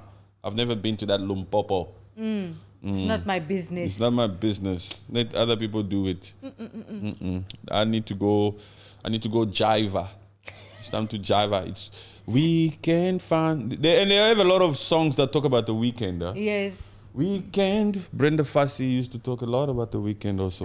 A weekend special. Weekend special. Yes, I'm your weekend special. Yes. You see, so now this trial is on a freaking Friday. You think these black South Africa is thinking like that? Yes. They're just thinking weekend special. They'll be drinking their Savannahs and their Antas Dries. Yeah, guys. And the South African women will be out there hoping to see the Nigerian men. Because the Nigerian men gets ready to splash during the weekend. Yes. The Nigerian man comes out here and buys champagne. And the South African woman will be out there just looking forward to see him come. I'm waiting for him. He's going to pull up in the freaking Lambo. And the South African black man will be so freaking jealous. It's the trend. That's what happens over there. South African black men are jealous of Nigerian men. South Africa. It's because you see, if you don't stand for anything, you'll fall for everything. Yes. That's what's happening in SA over there. They're falling for absolutely everything because they don't stand for nothing. But how can they stand for something when the land does not belong to them? Where are they going to stand? They just want to just hate on other people, other nationalities. They can't stand for any freaking principle because the ground is not theirs. It's not steady. It's not. Where do you want these people to stand? They can't stand on water. Black people don't swim like that. Understand what I'm saying? It's facts. That's why they're falling for everything around them. Yeah. They don't stand for that stance. We shall not have any whites-only towns in our new South Africa. They're shitting on new South Africa left, right, and center by having no principles. Yes. Everything that Nelson Mandela fought for is being ran to the ground. They're just letting it go like that, watching it decades after decades. This particular ANC came out here, corruption to the core for 3 decades straight. And now they've lost majority power. Completely. Yeah. Low shedding stuff, scarcity of water, all this kind of thing. Crime, most inequality type of country on the planet. The inequality status, the old statistic, is so freaking high. I mean, we're just talking facts here. I mean, we got a sense of human personality as we speak these things, but it's all true. It's all true because this is what is coming out in the news like every day. It's like, there's this that needs to change and that, but it's like you're just flip-flopping on every law that is happening in South Africa. They don't even read the law, those ones. They don't read. Remember I said Black South Africa doesn't read. They don't read. Black South Africa doesn't take the time to read, to educate itself. Yes.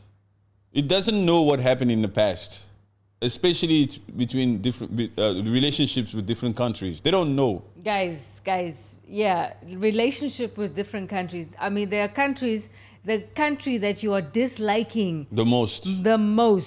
The giants. The giants. Those are the ones that have helped you so much in that apartheid. They're Black South Africans. They help Black South Africans. It's like, because for the past bolt-to-bolt challenge for the past 2 weeks that has been happening. The bolt-to-bolt. Yes. So bolt for bolt. Oh, bolt for bolt. Sorry, yes. Challenge that was happening. An Uber for an Uber. Yes. It brought on a lot of hype between South Africa and Nigeria. And Nigeria keeps on telling South Africans, this day and age South Africans, that we helped you guys. South Africans don't know that. They don't know that. Only the grown folks. Yes. People who read know. Yeah. People who don't read don't know. So I wanted to just take the time and just talk about it a little bit, how Nigeria helped South Africa in monetary fashion back then. You mean in money? Yes. You have to say, Black South Africa is listening. You can't use terms like monetary. So they're gonna hate me. They just be like, listen to him again. We're trying to listen to what she's saying, and he comes with a freaking insult or a critique. They don't know what monetary means. You have to say money, yes. Cash. Wait, so Nigeria provided substantial financial support to the African National Congress, which is the ANC. The ANC yes. is that party of Nelson Mandela that got majority electoral win since 1994. The party that was in power for 3 decades. Yes. The party that Cyril Ramaphosa belongs to now, the president. Yes. The ANC. They got money. Yes. And other anti-apartheid movements from back then. From the 1960s onwards, Nigeria established a fund called Southern African Relief Fund. In 1976, through this fund, Nigeria made significant financial contributions to support the liberation movements in South Africa. Nigerian citizens were encouraged to donate to the fund, and civil servants were compelled to donate 2% of their monthly salary. But also, did South Africa see that money? I'm sure they did. I'm sure they did. But also, I'm sure there's some South Africans who are also saying, I don't care.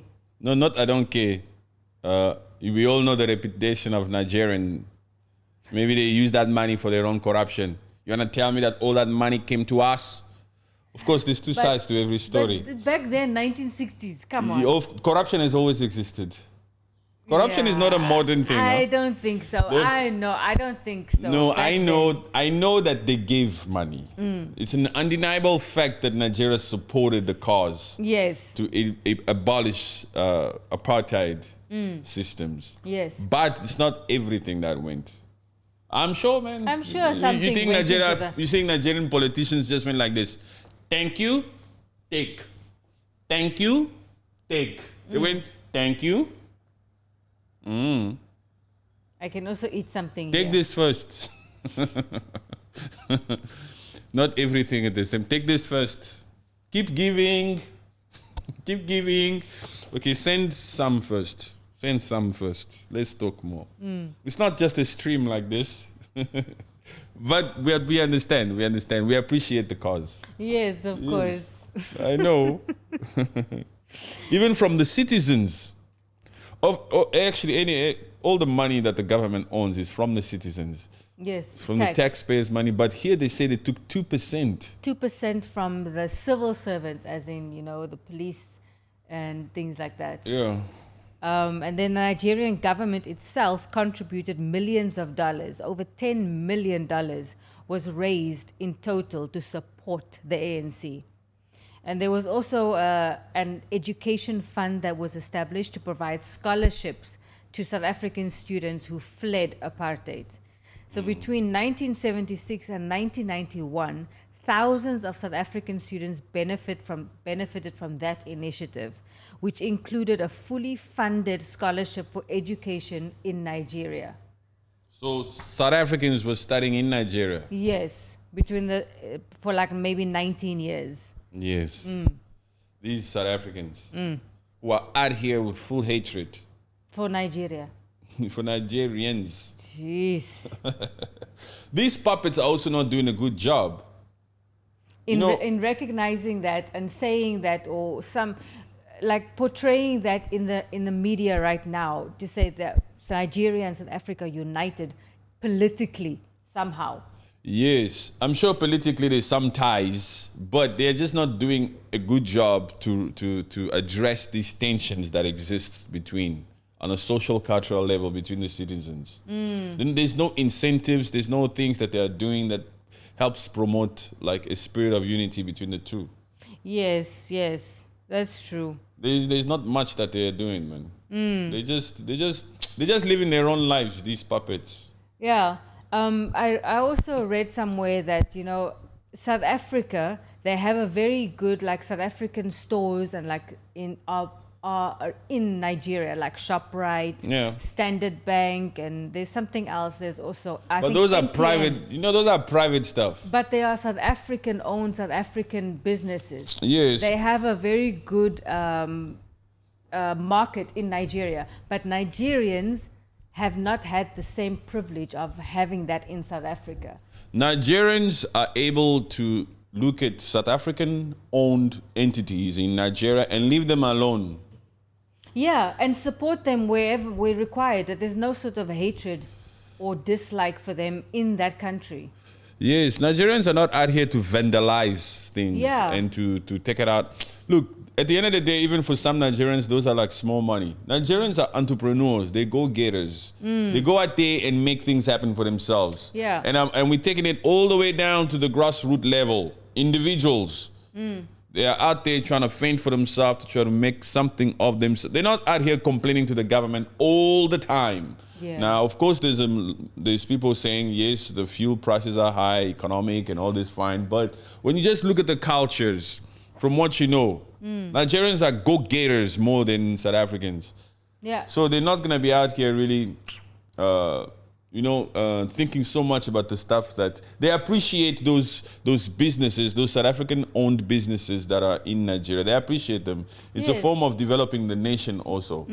Black South Africa got lucky because a lot of the settlers from that Germany and France and where else? Germany, France, and what is it? the Dutch. Yes. That settled there in that South Africa. Because those settlers came with an idea, with a mindset of establishing things over there and actually settling there. Those colonizers didn't plan to go and settle there in Nigeria. They just came to dig, give us, we're going back. In South Africa got lucky because settlers wanted to settle there. So they ended up building for Black South Africa. For them. Eventually. Yes. But the fact that Black South Africa is out here freaking standing up here like saying we. It's pathetic. It's stupid. It's ungrateful. Yes. Black South Africa is extremely ungrateful for what Nigeria has done for them since the 1960s, when they were still being strangled by the apartheid system. Nigerians came out here and then helped and supported and led the cause, the mission to abolish that apartheid. Exactly. Black South Africa is extremely ungrateful for that happen. And most of these Gen Zs in South Africa, most of these young youth, the youth, they don't know. They don't know. This is 2024. Some of these freaking South Africans in the comment sections are not even 30. We're talking things from 1960. You better go read. Yeah, you must read. You must read. Don't let the wrath of God come upon you. Don't be ungrateful. They helped you before. Yes. That one, I'll clip it for them and I'll put it on that freaking TikTok.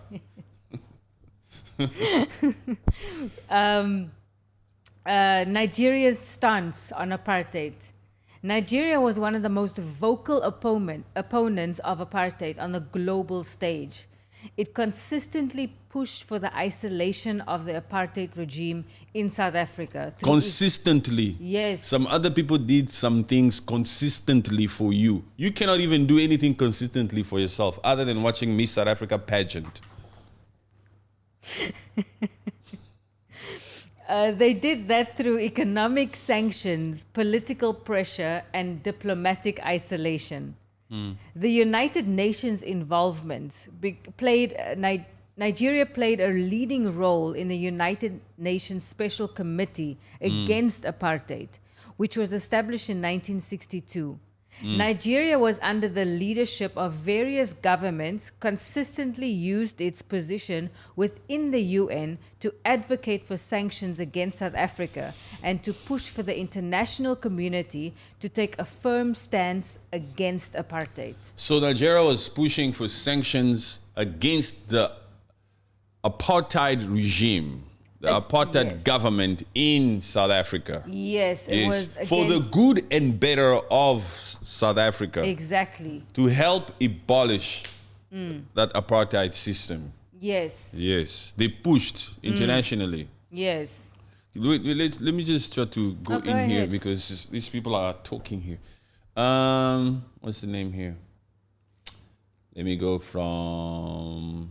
He who feeds you owns you. They control the land, economy, schools, hospitals, hotels, and they only leave the politics to Black South Africa, and now they have come for the politics. That's Israel saying that about the Afrikaners, white folks, the minorities of South Africa, which is true. They control everything. They're in charge. They are the ones who are in charge. And they say, you people go stand as puppets in these governments, in these freaking, whatever parties you people come from, stand there. But we'll puppeteer this whole freaking thing from Stellenbosch.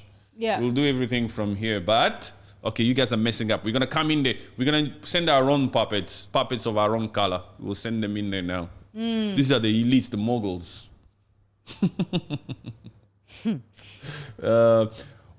This one. Why so many insults to South Africans? Because they didn't choose the history imposed to them, as all African countries were colonies and still controlled by the West and the East. El Radi. Why so many? It's not insults. It's critiques. Yes. It's calling them out. It's not insult. He's trying to say that they didn't choose the history that was imposed on them and that it's not their fault. So many African countries out here also who have been and who still are under the rule of the West also went through the same. Not Burkina Faso, Mali, or Niger. They're out here fighting. You understand what I'm saying? And yes, they didn't choose their history. But do they even know their history? That is the most important part. I mean, that's what you're busy reading there. Yes. History. Yes. That they should know. Yes. So if they didn't choose their history, you must at least first ask. Don't jump the gun whether they chose. How could they have chosen or not chosen something they don't know? They don't know the history. Yeah, they weren't even born then, which we know that, but they need to know the history. Do you know this history? You don't know this history, El Radi. Because if you knew, you'd perhaps maybe speak something on this history. What do you think, first of all, El Radi? Since you are here, welcome. You're welcome. Say something about what Madame just read here. What do you think about the fact that Nigeria led the way to support the movement to abolish apartheid in South Africa since the 1960s? What do you think about that, sir? Please speak on that. Yes. Yes, we understand that most colonies, most countries out there, including the Democratic Republic of Congo, are fooling around. There are puppets all over the place. But right now, we're representing the voices of the people in Polokwane, and we have to touch on these freaking issues because of what happened with the freaking Bolt for Bolt challenge and Chidima. So we are on this particular topic now. When it comes to different colonies and different countries in Africa, do yourself a favor, go through this freaking page. There's more videos over there. You see how we touch on every other freaking country. Yes. Yes. So take a chill pill. Welcome here. If you haven't subscribed, subscribe now so that you can be notified when other streams come along. Yes. And then you'll see that we also call out other puppets who do the wrong thing, just like we've done so much, even on who? Paul Kagame and Rwanda. And William Ruto from Kenya. William Ruto from Kenya. Equatorial Guinea, those presidents that are in power for 42 freaking years. Yes. Go to freaking Cameroon, we have Paul Biya there for 42 freaking years. We call all these puppets out. We even call Tinubu out as well. Even Tinubu, we call him out. We know that he's a corrupt one. He's the godfather of all corruption. We call people out. We're not out here saying Nigerians are the best. We call a spade a spade. Arati, if it's your first time here, welcome. I hope I've taken the time now to address your comment. Now you should feel privileged because I just took freaking 10 minutes on you. What the hell? Thank you for the support. and robust conversations are okay. Yes, don't be too sensitive here, huh? Don't be too sensitive, please. Let the tone is destined. The tone is what it is. Yes, but it's just, let's talk. What's next? If you're on StreamYard, you can invite people to call in. I'm not on StreamYard yet, but I'm going to get StreamYard too so that we can do these people to invite people in. Yeah, we should. Yeah, we will. For now, this is all still an introduction. To us. To you guys. We're introducing ourselves to you guys. Let's give you guys 300 videos first. You understand? 300 videos. Let's have spoken about all 54 freaking countries in Africa first. Yes. Let's give you everything from different aspects, and then we start calling in, so that when you call in, you know that, okay, I'm talking to him, he's mentioned this before. I'm talking to her, they've mentioned that before. You understand, huh? Yes. Yes. They gotta know. Drug dealers don't work for their money, so they spend it like cock.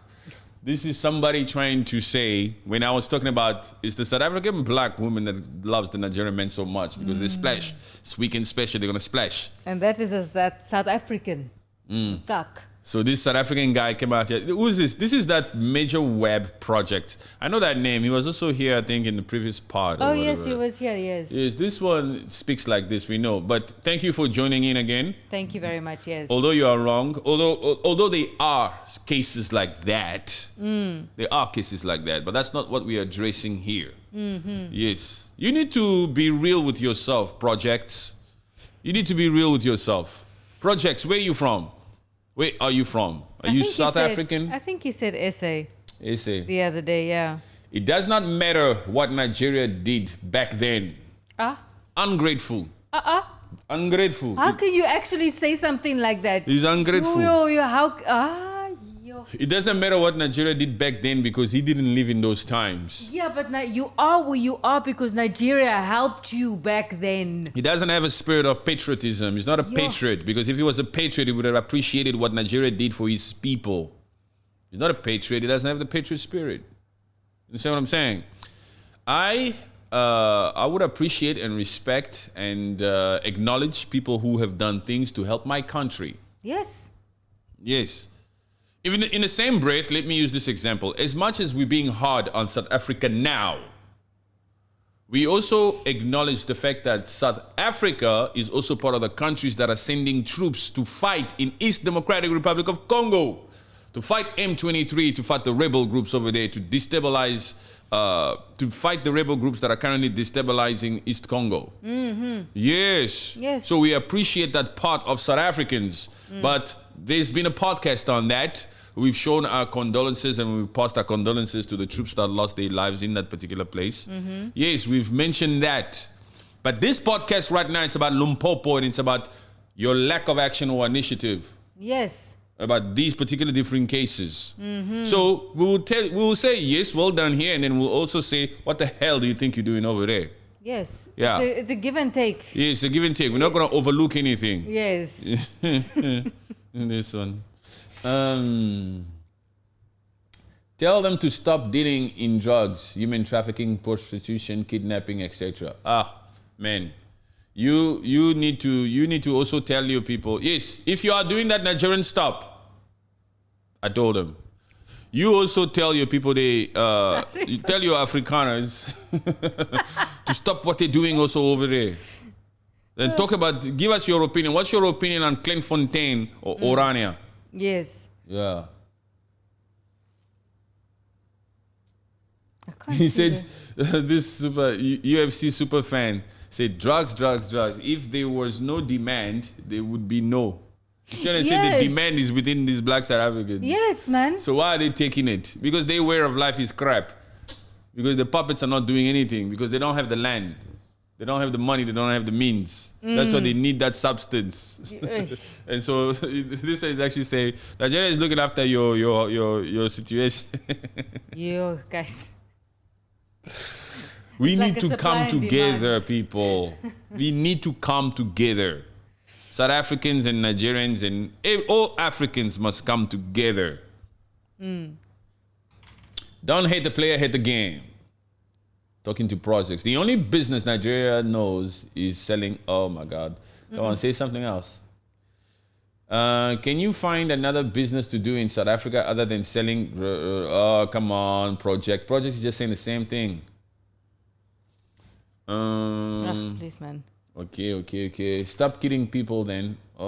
Stop kidnapping people. Okay, they were fighting about. They were arguing. Okay. History is a compass that shows where you're going in South African schools. The kids don't learn history. Yes, they don't. Not at all. That's Romeo. You guys are great. Thank you, Lutheran. Thank you. Appreciate you. Remy 1. South Africans are still hunted and tormented by the tortures they received from their apartheid masters. That's why they are licking white horses by hustle to fellow black Africans. Yeah. Yes. South Africans are still hunted and tormented. Okay, I got that one. All right, same one again. I can tell Patrick has been all over the globe. You can't be the experience of of experience of a travel man. Okay. Thank you. He's saying you can tell I've traveled. All right. What's this other one? The person that made clothes for your president and first lady is a Nigerian. Oh, okay. All right. Okay, people. Thank you very much. Appreciate yes. that. Okay. Let's go on. Where were we? Yes. So some money was given to South Africans. To ANC, to the ANC party in support of abolishing the apartheid, and they took stances globally to abolish that period. And then Nigeria was instrumental in the Commonwealth's decision to impose sanctions on South Africa. Nigeria boycotted Commonwealth Games where South Africa was allowed to participate and was a key player in pushing for South Africa's exclusion from international sports and other global forums. Nigeria was just doing this for South Africa. Yeah. Then they deserve to be called, they deserve the title the Giants. Yes, man. They deserve that title. You can't be out here doing small things, not taking care of your own citizens, not giving a crap what's happening in Limpopo to those two women, and want to say that you should be called a giant. Giants of what? Giants of ignoring issues? Yeah. No, you should only be called a giant if in history, if in 1960 you sent some money to South Africa as Nigeria. Exactly, So man. you deserve to be called a giant. So Black South Africa needs to come out here and relax. It's crazy. Me, I just keep giving it to them. Okay. Whites rule in South Africa. Natives live in refugee camps in their own country, and they are proud to call them Gasalemi. I don't know what that is. It's sad. Yes, it's true. You know, they rule that place. They own 80% of it. Nigeria never did anything for us. That was a bunch of politicians stealing your money using South Africa as an excuse. We in South Africa don't recall any money coming from outside to help us. Ask ANC, not us. My friend, please. You guys. Did you read, what's his name? John. Have you read before, John? John, you cannot just, John, you look, when I look at your picture, you look, Holy Spirit, please help me. John looks 29. Yeah, he looks 29. If he's 29, how old are you, John? Be honest, God is watching you. Yes. God is watching you right now, John. How old are you? Don't lie, huh? You have to live with yourself later. How old are you? Or how old were you in that picture? In this picture here. Yes. No, actually, where you are right now, where you stand right now, not tomorrow. How old are you now? Anyway, it's about reading. You have to read. You cannot deny the fact that the Giants helped. They sent money. They led that initiative. It's everywhere. Everybody knows that it's an undeniable fact. Yes. Understand? We are not saying that Nigeria is not a corrupt nation. We are not saying that. We are saying that they helped. Whether they helped, they helped.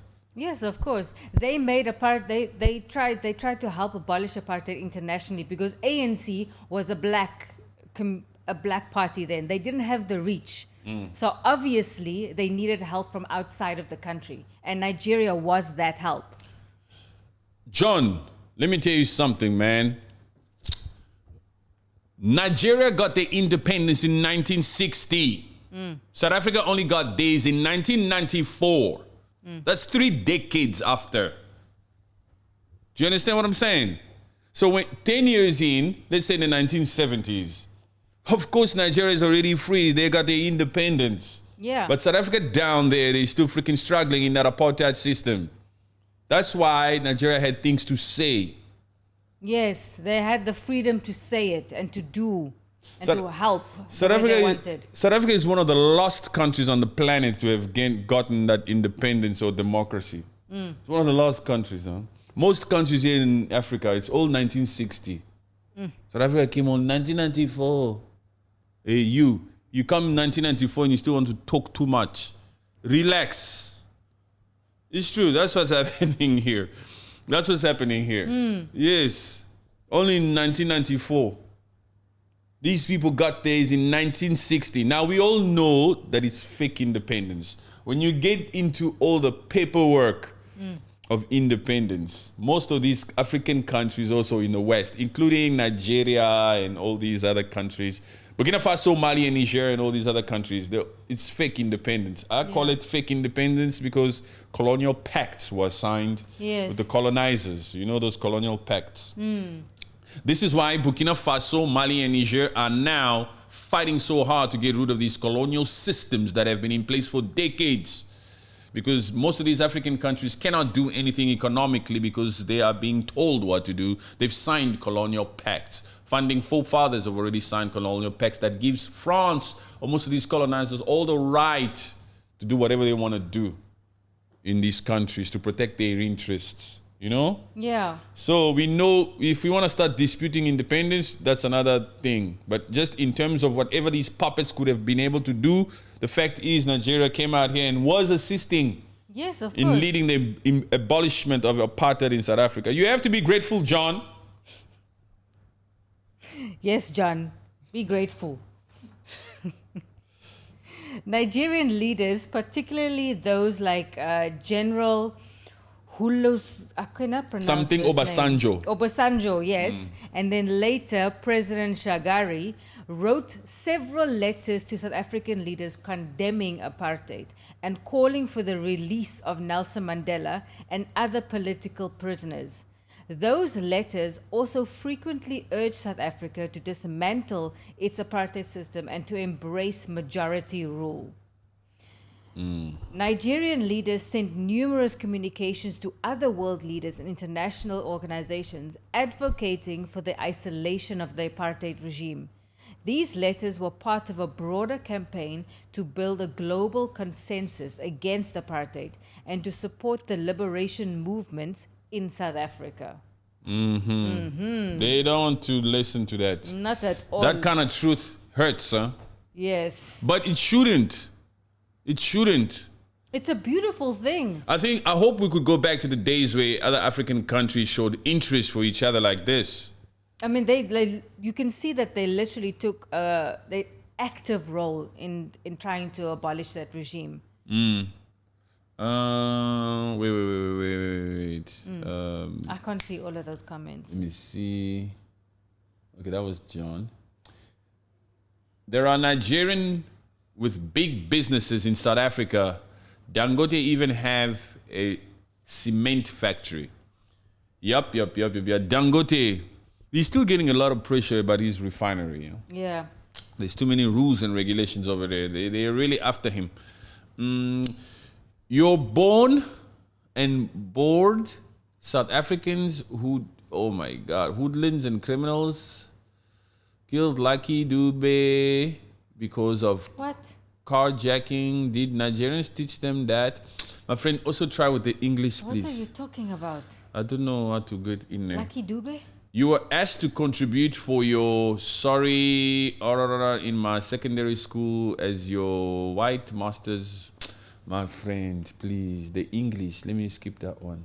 Most countries in Southern Africa went to war for democracy. It was not given. But you had to fight for it and you needed the support of other people. History don't lie. South Africans should Google it, how Nigerians instrumental help South Africans during apartheid regime. Yes, facts. Exactly. You just read it. We're actually reading it for them because we know that they don't read. This is why we are taking this time to do this. Yeah. Because we have the comment section in our TikTok and in YouTube. It's like you are not educated on the significant role that Nigeria played in that regime. A lot of people, when they're getting ready to insult us in the comment section, especially on that freaking TikTok, the first word is, you don't know your history. We are out here streaming live, reading The history. yes, for you, because we know a lot of you don't read. A lot of Black South Africa doesn't read. Black South Africa, you deserve this, because let me tell you something. We are for unity. We want African countries to unite on a political level and on a social and cultural level. We want to enjoy each other's different cultures. I love going to Nigeria, to Lagos and to Abuja and partying there and chilling with the locals. I love it. I'm Congolese. Simultaneously, I love being in Kemps Bay waterfront, even all the way to Guguletu, Santon in Gauteng, in KwaZulu-Natal. Been to both countries. This particular Congolese person has been to Nigeria, to Lagos, and to Abuja. And I've also been in all of those places in South Africa, including close to that freaking Orania too. Mingled with the people, I have a lot of them in my WhatsApp. Different people, educated people from both nationalities. And I'm telling you guys, you don't know what you're missing. Yes. It's beautiful to be able to chill with people from different cultures, to be a multicultural individual. Yes. You understand what I'm saying? Learn from one another, chill out and live life and embrace yourself. Yes. There's a spirit of togetherness. It can only but better you as a person to be multicultural. Some of these South Africans that are out for Nigerians have never even been to Nigeria. Some of these Nigerians also vice versa have never been to South Africa. You guys don't know what you're doing. Take it from people who've been to both countries. You don't know what you're doing. Yeah, because I'm sure you black South Africans, you are eating that jollof rice. They love it. You are eating that igusi. Those taste bites don't lie. Oh. Those taste bites don't lie. Yes, and they love to dance to that Afro beat too. Yes, of course. Vice versa, Nigerians also love that Amampiana. Yes. There are traits about both of you that both of you love about each other. Exactly. You're out here, both of you fronting towards one another. You should take a chill pill. And Take a freaking chill pill. Because just imagine if these two countries play a significant role in the whole freaking Pan-Africanist movement of the entire motherland. If these two countries that have huge freaking potentials out here could just freaking get along. Yes, man. Shoo. Yes. They divided you in 1884 and you are playing right in the palms of their hands with this freaking tension between the two of you. Why are you entertaining this freaking division or separation that was imposed on you? That's your brother and that's your sister. Oh my gosh. Is there hope for these people? I would yes, I would want to say that there's hope. So we need to fast and pray for South Africans and Nigerians to get along. We need to fast and pray, Arlene. Yes, we do. We need to fast and pray for these people. Yes. So that they can get an epiphany, so they can understand that they are family. They are one. They look alike. You're one Africa, people. And they both have different talents. That's appreciated. And they are both important to the overall mission of Pan-Africanism. Yes. Nigerians and South African, you people have to get along. You're pissing some of us off. Yes, man. Get along. Yeah. Well, okay, Romeo. Okay, let me go to... John said something. John responded. Okay. Let me go to John. Okay, let me go first. There's some... I wonder. Okay. Our Nigerians musicians did their best. Okay, Angolans, Zimbabweans, and Tanzanians were the only people who cared for us. The rest was scared of the apartheid government, and those countries are not bothering us. John, do yourself a favor, really. So, okay, John, are you denying that Nigeria led or took part in assisting to abolish apartheid in South Africa? Are you denying that? Just Google. I mean, just type into Google. It will come to you within 1 second. Did Nigeria help South Africa in apartheid era? Actually, we'll recommend some books for you to read. Not just so that you don't just rely on Google. Rely on yourself to actually type it. No. Political freedom without an economy freedom is useless. Yes. John, don't lie. Zimbabwe, Nigeria, Algeria, Egypt, Uganda, Mozambique played big role. John, where do you think Umkhonto came from? They had camps in Zimbabwe. Okay, Romeo is talking to him. Wait, isn't that white farmer in jail right now? And if we look at the high number of extortions in South Africa, I can imagine how paranoid white South Africans are. Too many murders unsolved. Yes, whoever these white farmers are who did that in Limpopo are behind bars. But on Friday, there's a bail hearing. Yes. And that trial is expected to only begin towards the end of the year. Okay, we're already at the end of the year. Later. They said late 2024. But there's a bail hearing on Friday. And don't want to see any freaking bell being given to these folks. Exactly. They must stay in there. They must stay behind bars. And even if these people are apprehended and they are behind bars, still Black South Africa should come out here and speak more. There must be certain demands that you must make. Like the complete freaking shutdown of that farm. Permanent shutdown. Yes. Yes, just let the world, let the people see that you're standing for something. You can't keep quiet because, okay, he got arrested, let's go on. It should be a freaking movement that stands up for principles. Exactly. Yes, just his arrest isn't enough. It's an opportunity also to change the freaking system. Because this mistreatment of these farmers, of these farm workers, this isn't the only incident. It's been happening for decades. It never stopped. It's a trend in these particular rural areas, and these white boers who own these farms, these landowners, they're always out there mistreating these people. And it's always just kept quiet, as in like it's become sort of the norm, especially in those farm towns. And that is what we are wanting to abolish completely. There should not be mistreatment of farm workers, especially if they are black. As a Nigerian, I would never board a flight that will have a stopover in South Africa, let alone visit South Africa. They behave too wild. So as a Nigerian, he said he will never board a flight that might even have a stopover in SA because they behave too wild. They're not that bad, brother or sister. They're not that bad. They're not that bad. They are okay. You know, again, it's not all South Africans. There's a narrative. Be careful with narratives. Because actually when you land, as we speak currently, there's thousands of Nigerians in South Africa. Yeah. Yeah, they're living together. There's a narrative online also.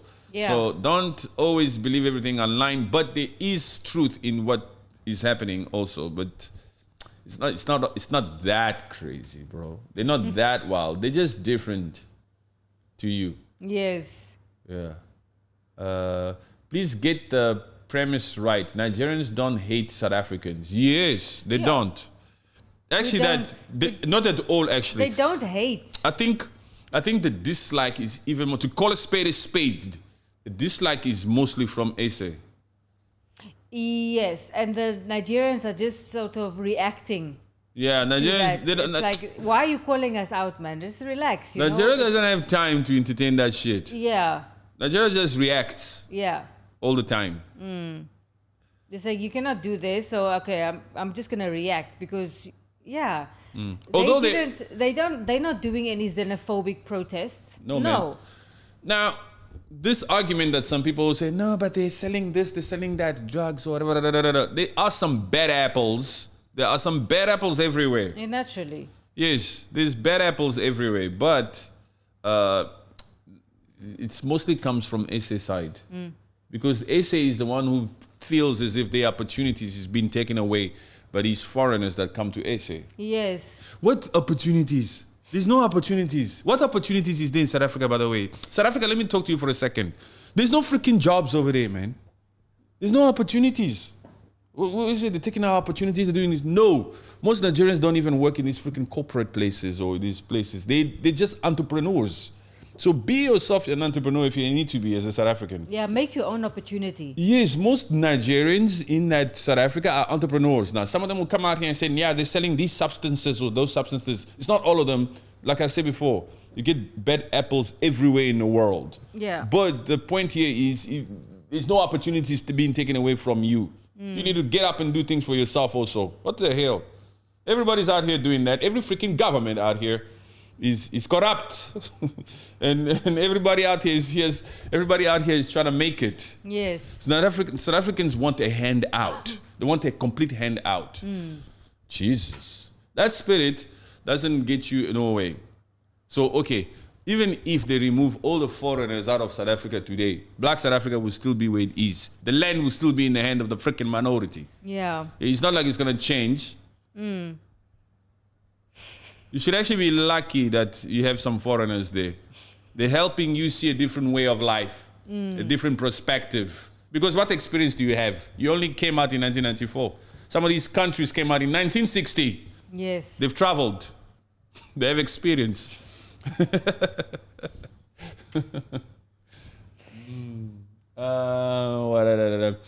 We have to get together, South Africa. South Africa is not yet free. I'm a Zimbabwean all along, and I thought South Africans were free until I came here, only to find South Africans still live in the refugee camps. Hey, refugee camps. It's a refugee camp because that land is still owned by the minority. The apartheid regime still owns that land. That's why he's putting it this way. Yeah, I get it. We love our Nigerian brothers and we understand their struggles, but they need to look into how South African policies were meant to benefit South Africans. I have colored friends and they also feel excluded. I don't really get what you're trying to say, but who feels excluded? The coloreds. Excluded from what? Then they need to include themselves. Noah. We love our Nigerian brothers and we understand their struggles, but they need to look into how South African policies were meant to benefit South Africans. I have colored friends and they also feel excluded. Look, so are you saying that the policies that are currently in place in that South Africa are only benefiting Nigerians? That they're not benefiting, no, that they are benefiting black South Africans and not coloreds because they are feeling excluded. Which black South Africa is doing well? Those black South Africa is not doing well. Even that BEE thing that they had in place before, it was full of corruption. Of course. Look, the problem is also not just between us, the people. It's these puppets that are in charge that are not actually doing what they're supposed to be doing. There's 40 of you guys here right now. Please like the video. Please like the video. I'm sorry for pointing. I'm asking you nicely. I know I have a tone, but please like the video. Love you so much. Love you so much. Thank you for taking the time to be here. Yes.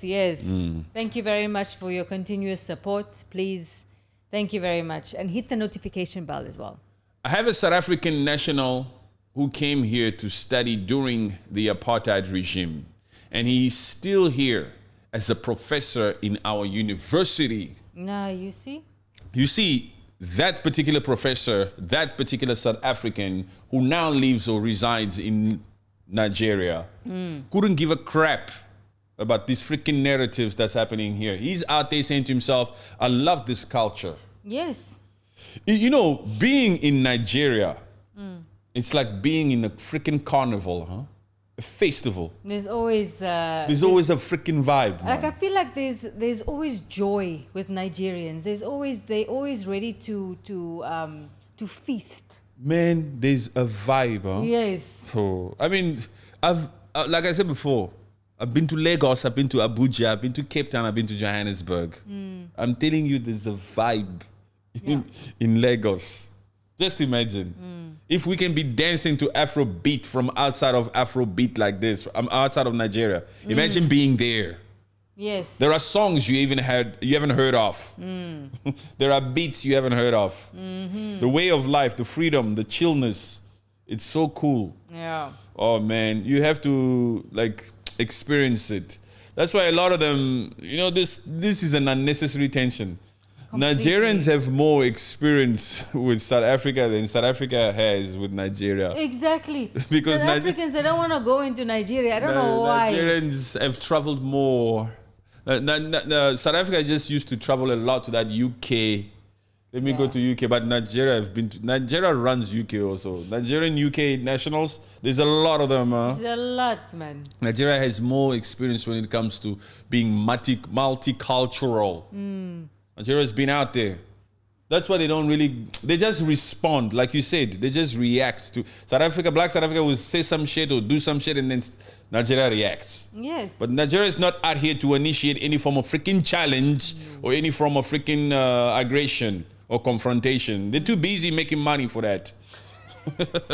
They're too busy freaking winning BET awards, like I said.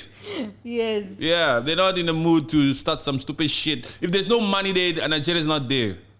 They just react. Whenever Black South Africa comes out here and says some shit, then Nigeria says, hey.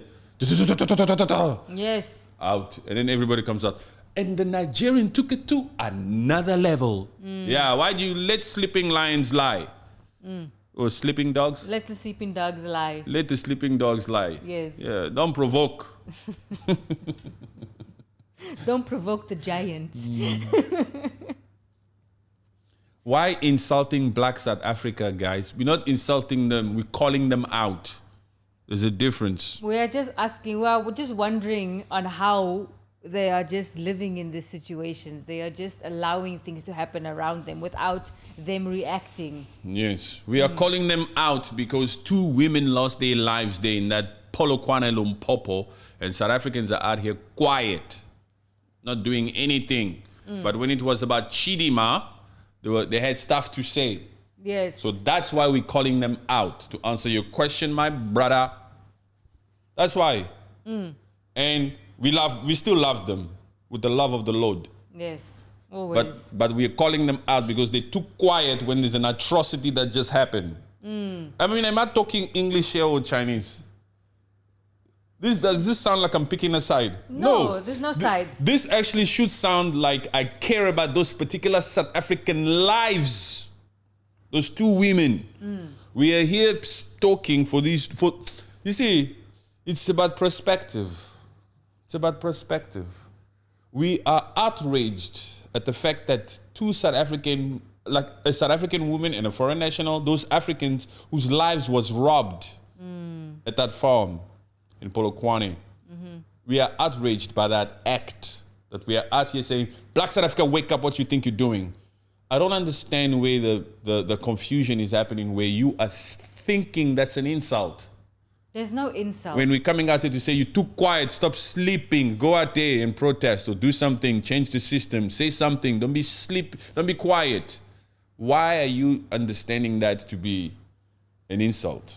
Huh? Rami, is it Rami? Radi. I don't understand where the miscommunication is happening here. El Radi.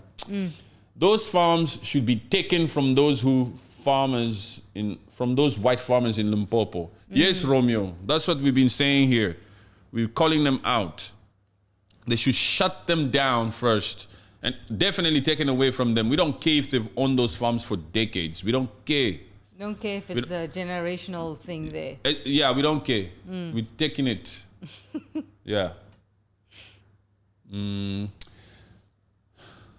It's not Nigeria as a country. It's these Nigerian individuals, South Africa, destroying the Nigerian good image. What is no, you're saying that it's not Nigeria as a country. It's these Nigerian individuals in South Africa destroying the Nigerian good image, I think. Yeah. Okay, yeah. Like I said, there's bad apples all the time. Exactly. There's bad apples everywhere. Yes, there's some individuals in any country that do stupid things. Go to that South Africa also. Look at the jail system. There's more South Africans there than there are like anybody else. Okay, as expected, because there's majority of them in the country. Yes, I know. But still, there's bad apples everywhere. What we need to do is just... You have to understand, South Africa also, you're a multicultural place now. You're a Why don't you... Okay.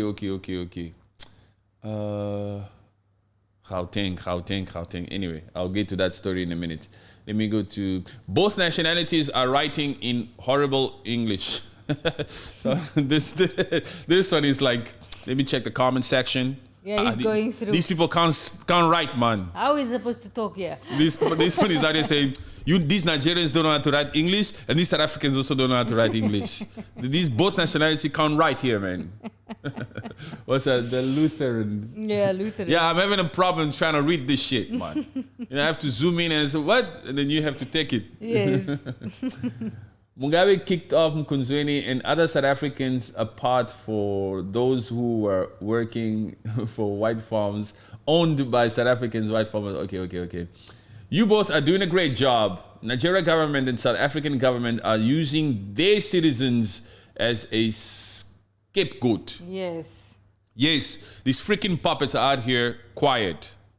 And we, the people with limited resources, are the ones trying to freaking resolve these things, are the ones trying to recreate a better narrative, yes. to get rid of this freaking hatred that exists that's brewing.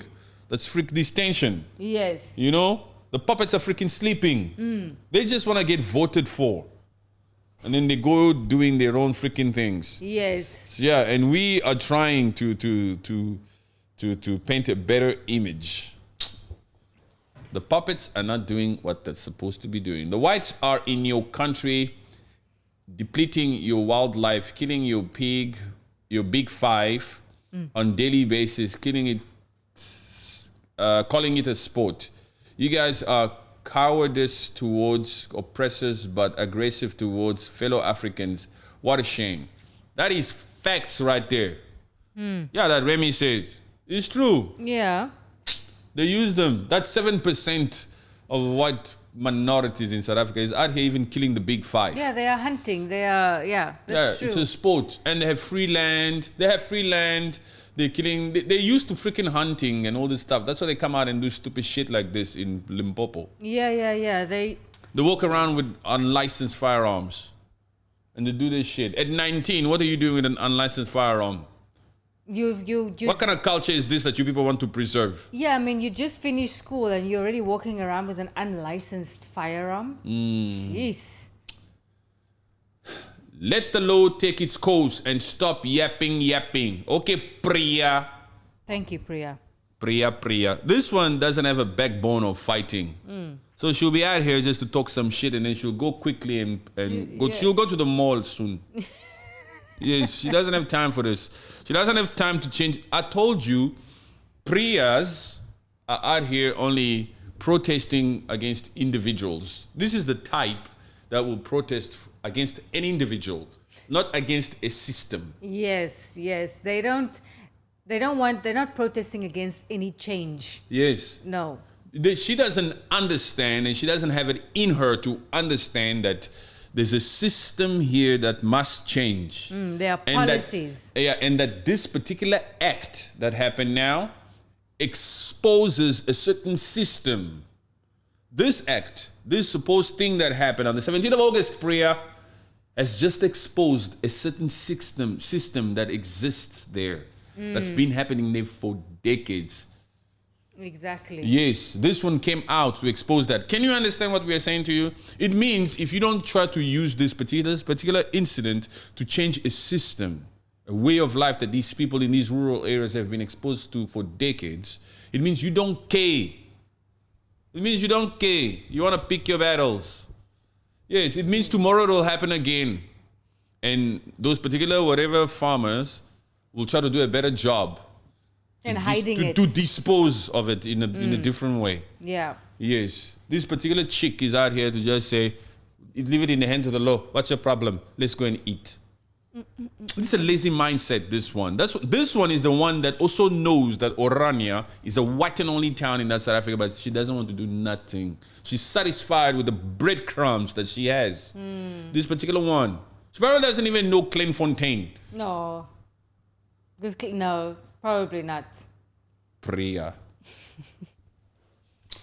They will not do it because they want no smoke. Yes, they want no smoke. They're afraid. They don't have that spirit of the Kenyans. See that spirit of the Kenyans, the Gen Zs over there who are out there fighting for systems, not for against individuals only. What's an individual? Nigerians will leave their own families, go hungry just to feed foreigners. That's how receptive we are. Ah, yes. Yeah, because they took that 2% from them. Yes. They say, okay, take money from us, help abolish that freaking system in South Africa. And then Priya is out here just focusing on the wrong thing. Exactly, man. It's like, get your priorities right. There's not even a list of priorities. Yeah. For you to even say, get your priorities right, It means there's some form of a list some way. They don't even have a freaking messed up list. You understand? They are just going days of a lifestyle. That's what tomorrow they vote for EFF, today they vote from MK, the next day they vote for ANC, and I said national government, GNU, Chidima, they talk too much there, the killing happens in Limpopo, they say nothing. They don't have a list. There's no list. They don't sit down to read. Yeah. The history. They don't know that Nigeria helped them from the 1960s to abolish that freaking apartheid. They have no clue. They don't know that. They don't know that this killing that happened in Limpopo is exposed a system to fight against. They have no clue. There's no list. So telling them get your priorities in order is giving them the benefit of the doubt to even think that maybe they have a list. There's no list. It's true. Hey. Facts here, facts. We're telling you the truth. Yes. What? You must take the truth. You must change it. Because in the same breath, this is how we speak about Congolese people too. Yes, we tell them, you're being lazy. Look at this puppet. This puppet is lying. What is he talking about? There's a ceasefire deal between Congo and Rwanda. He's lying. Now he wants to throw everything and pin everything on Joseph Kabila and say, no, these people want to do an insurrection or whatever. They want to take over the government. Those puppets also over there doing nothing. And the Congolese people also are very quiet. Yeah, they are just accepting the way life has been given to them. There should be protests in the Democratic Republic of Congo every day. That is true. Protesting against that atrocities happening in the Eastern Congo. For a freaking war that's been existing there for over 3 decades, there should be protests in the Democratic Republic of Congo every day. Exactly. But a lot of Congolese people are freaking lazy. I'm Congolese. You're not discriminating, yes. We're not biased. We rules voices. We call a spade a spade. Yeah. That podcast, we've done a lot of that. There's more coming. But today, let's focus on these freaking Afrikaner people down there who did some crap. Yes. Okay, what's the next? The way I see this, those BEE and land reform policies are the ones causing division amongst Africans. Nigerians own RDPs in SA, and now the heat is boiling up. The government says it's for black SAs. I'm not sure what it means. But yes, that BEE and that land reform, those things are just causing major chaos. That's not a rainbow nation. It caused more of a divide. Yes, BEE. I've never actually approved of that freaking BEE. Huh? No, because it's saying that you have to. No, you have to hire so much. Yes, the percentage. My friend, why are you saying they have to hire so much when there's only 7% of them in the country? Oh, 7%. Yeah, exactly. And it will end up being more of them anyway. Yeah, and some of them are not educated, maybe. With 93% being black, you still need a BEE? Yeah. What the hell is that? That BEE, I've never approved of that freaking BEE. No, I didn't That freaking either. BEE was just a form of corruption. Just a means, a way to try to get more money or to steal money. BEE policy. BEE policy what? It will automatically be a BEE policy because there's 93% of you is black. Get rid of this crap, man. Yeah. Yes, me, I'm always for, the best man for the job. Whether you're Nigerian or South African, I don't care. I want the best man for the job. Whether you're black or white, I don't care. I want the best man for the job. Whether you're a man or a woman, I don't care. I want the best man for the job. Whether you're gay or straight, I don't care. I want the best man for the job. Yes. That one, I'll clip it for them and put it on that freaking TikTok. But for some of them, it will just go, phew. Stop shouting. Stop talking too much.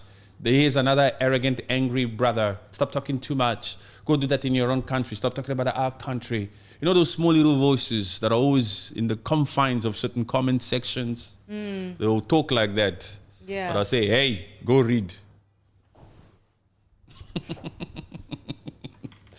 Oh my goodness. Okay, what's next? Okay, here. If it wasn't for Europeans, you'd be living in huts and villages.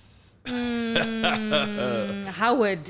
So look, there's some facts there. Yeah. There's some facts there. Yeah. Who said that? Howard G. Howard G. Oh yeah, the same Howard G I disagreed with before. Yes. But I agree with him now. But it's true. It's true, Howard. Yes. No, you have to extrapolate what he said.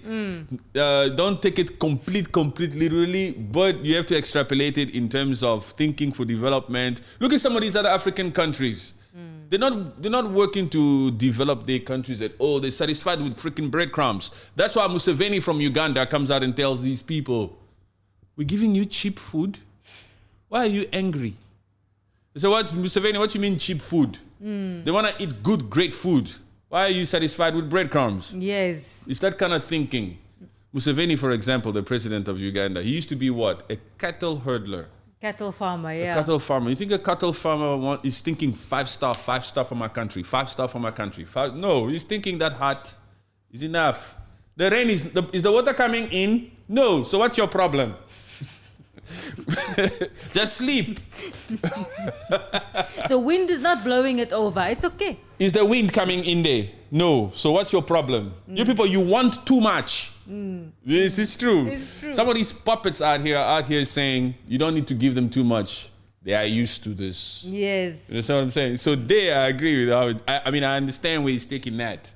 Yes. There's no xenophobia there. Yeah. Those are facts. That's the truth that hurts. That's why we sometimes mention also that these puppets are out here satisfied with breadcrumbs and imposing it on these citizens. Yes. It's these same puppets that travel overseas and go to these well-developed nations and take pictures. Yeah, these puppets are out here. Okay, what's the next? Okay, here. You are very correct that Nigerians do not hate South Africans at all. They only ever respond. A Nigerian will ignore his brother to help a foreigner person get out of trouble. Facts. They may be loud and annoying, but they are unique in their own ways. True. That's very true, yes. It's passion. The highest crime committed in South Africa is committed by South African, not Nigerian. Facts. If it wasn't for Moors, Europeans will still not be taking a bath. Europeans will still not be taking a bath. Facts also, I think so. Director's cut, yeah, that's true. Directors who? Director's cut. That's his name? Yes. Oh. You still have some more, huh? Give us some more, like 10 minutes. Some more about Naija.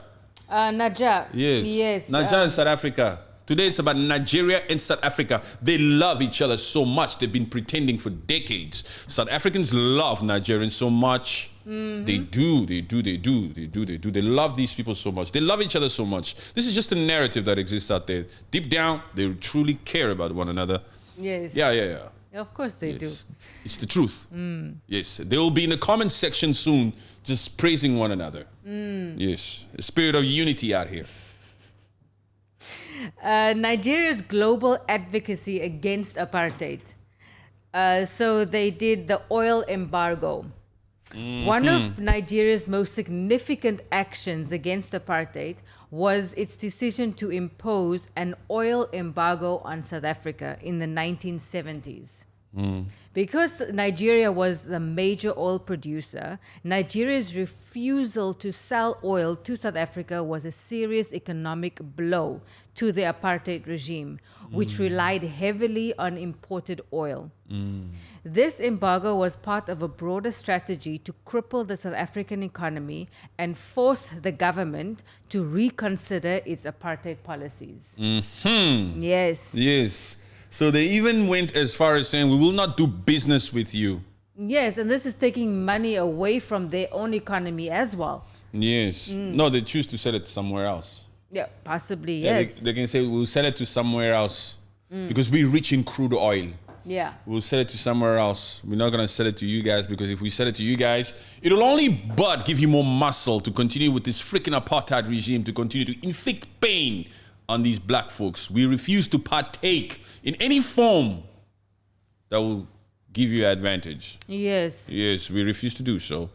We don't care if we have to destabilize the whole freaking oil industry market or whatever. If you want to continue to be a freaking apartheid regime, you need to fend for yourself, but we shall not partake.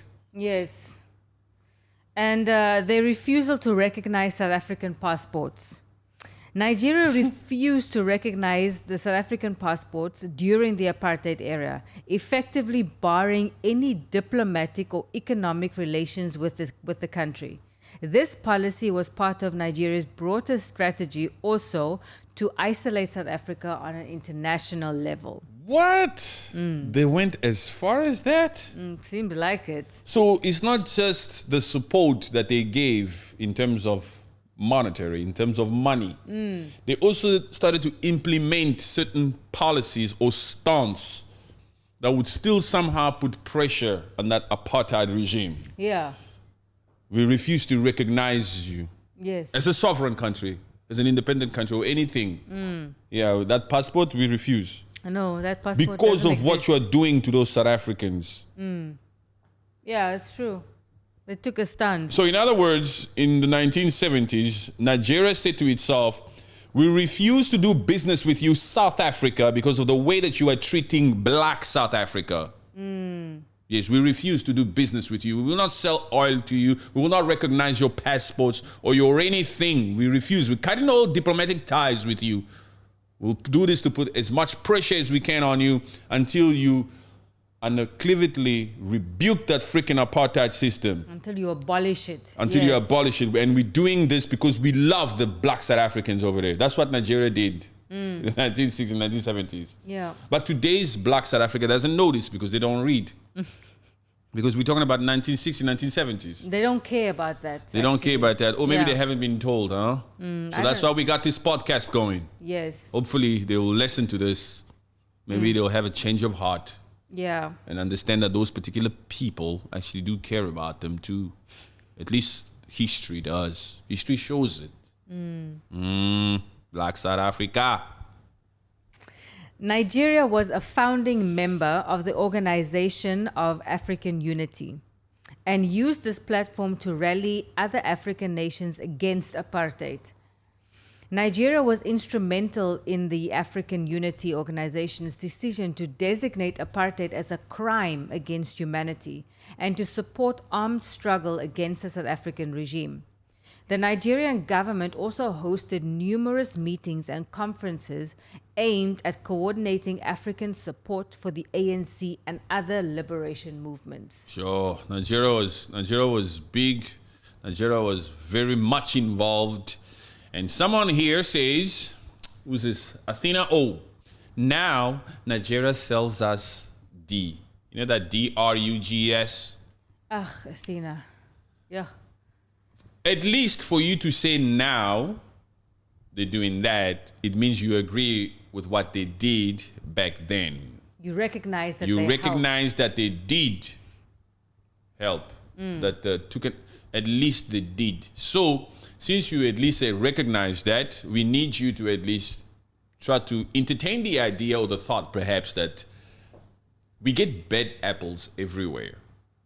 There are bad apples in South African citizens as well. Yes, in They are Congolese, also- everywhere. They are also doing that, Yeah. what you are saying Nigerians are doing. Hey, the kingpins of that South African underground world aren't Nigerians. Yeah. Nigerians are just pawns. Some of those Nigerians that you say do this, they're just pawns. Trust you, me, we know. Hey, I'm talking about the kingpins, man. You know, remember that drug load that was taken out? I think his name was Cyril Baker in Cape yeah. Town. Yeah. That wasn't a Nigerian. Those people are running the show of the underground world. There's so many of them still. You just don't know that world. I just don't want to bring that conversation here. Yeah. But there's so many. Hey, talking about drug loads.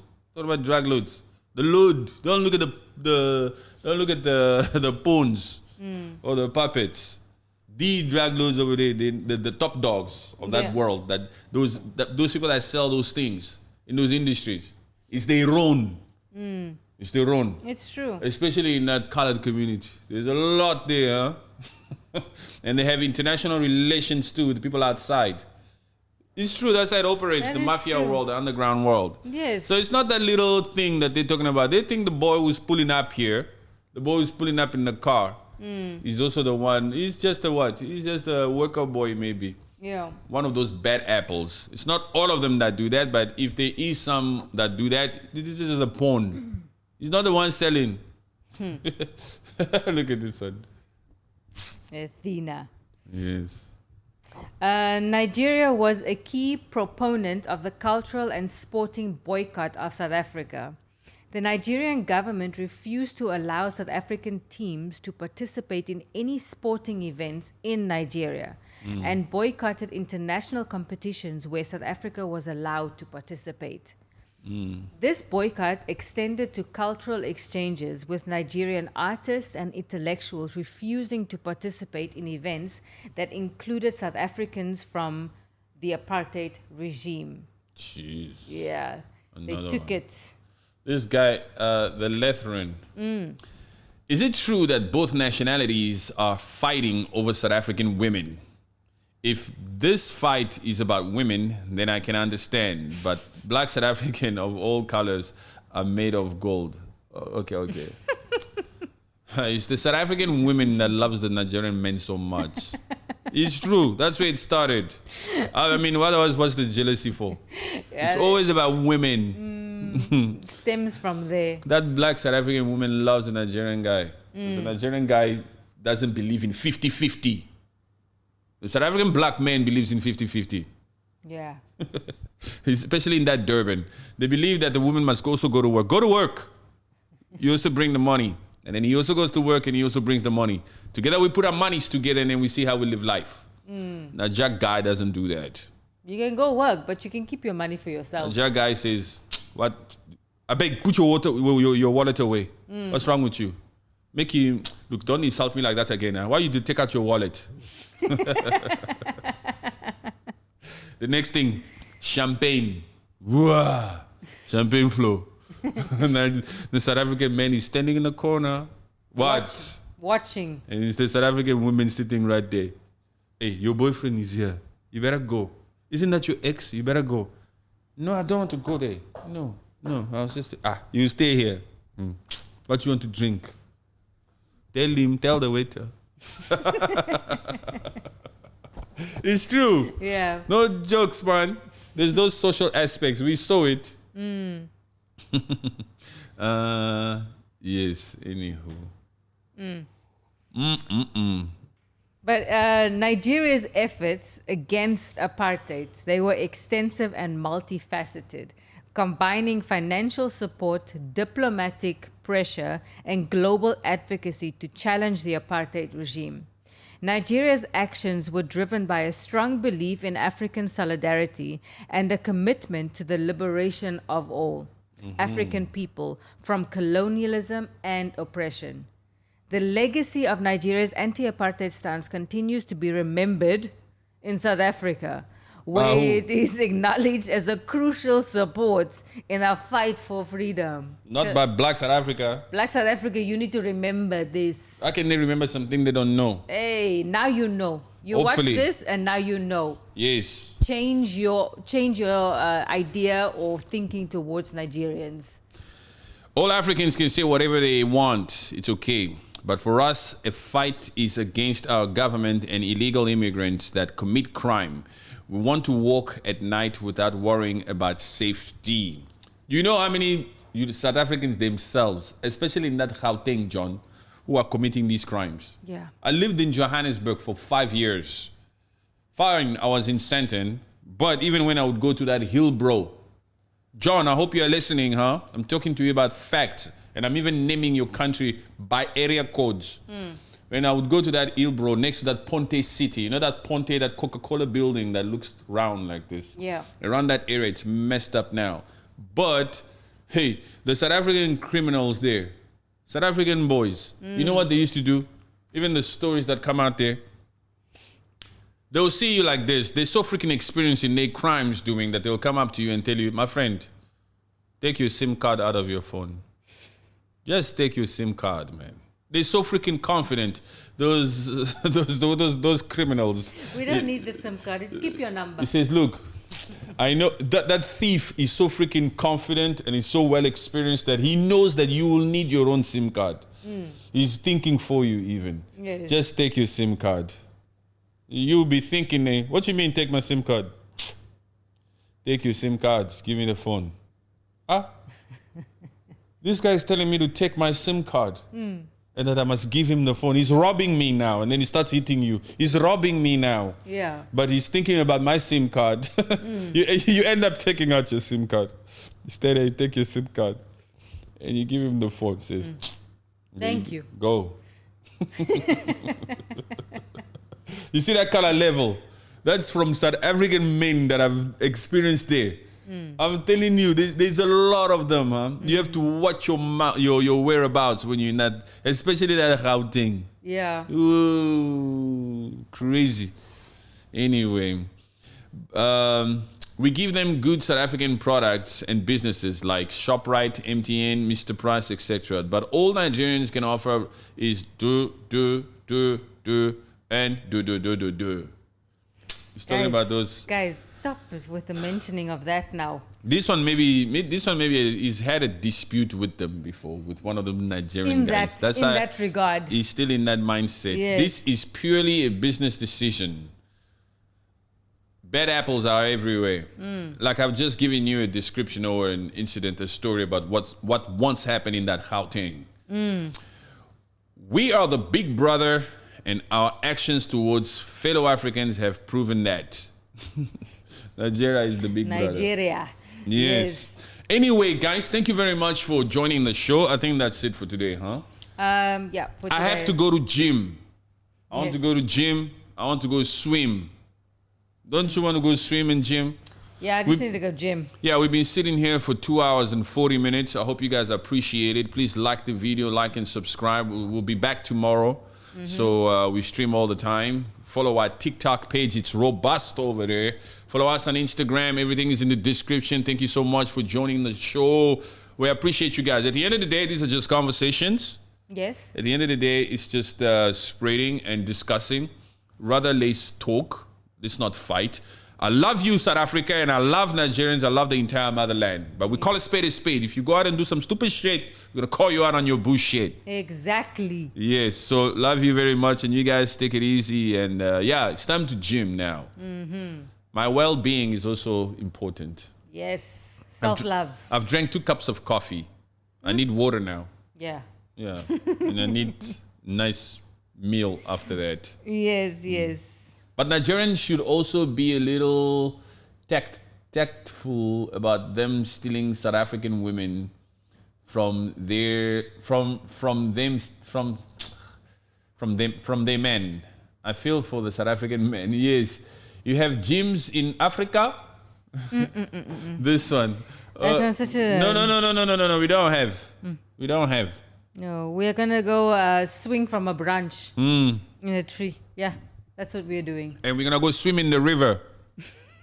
Yes, that river down there. Yeah, we don't have gyms here, bro. Yes. What is a gym? Definitely our concern. Yeoville, Hillbrow, and Sunnyside is exactly what we want to see. It's exactly where we want to see a change.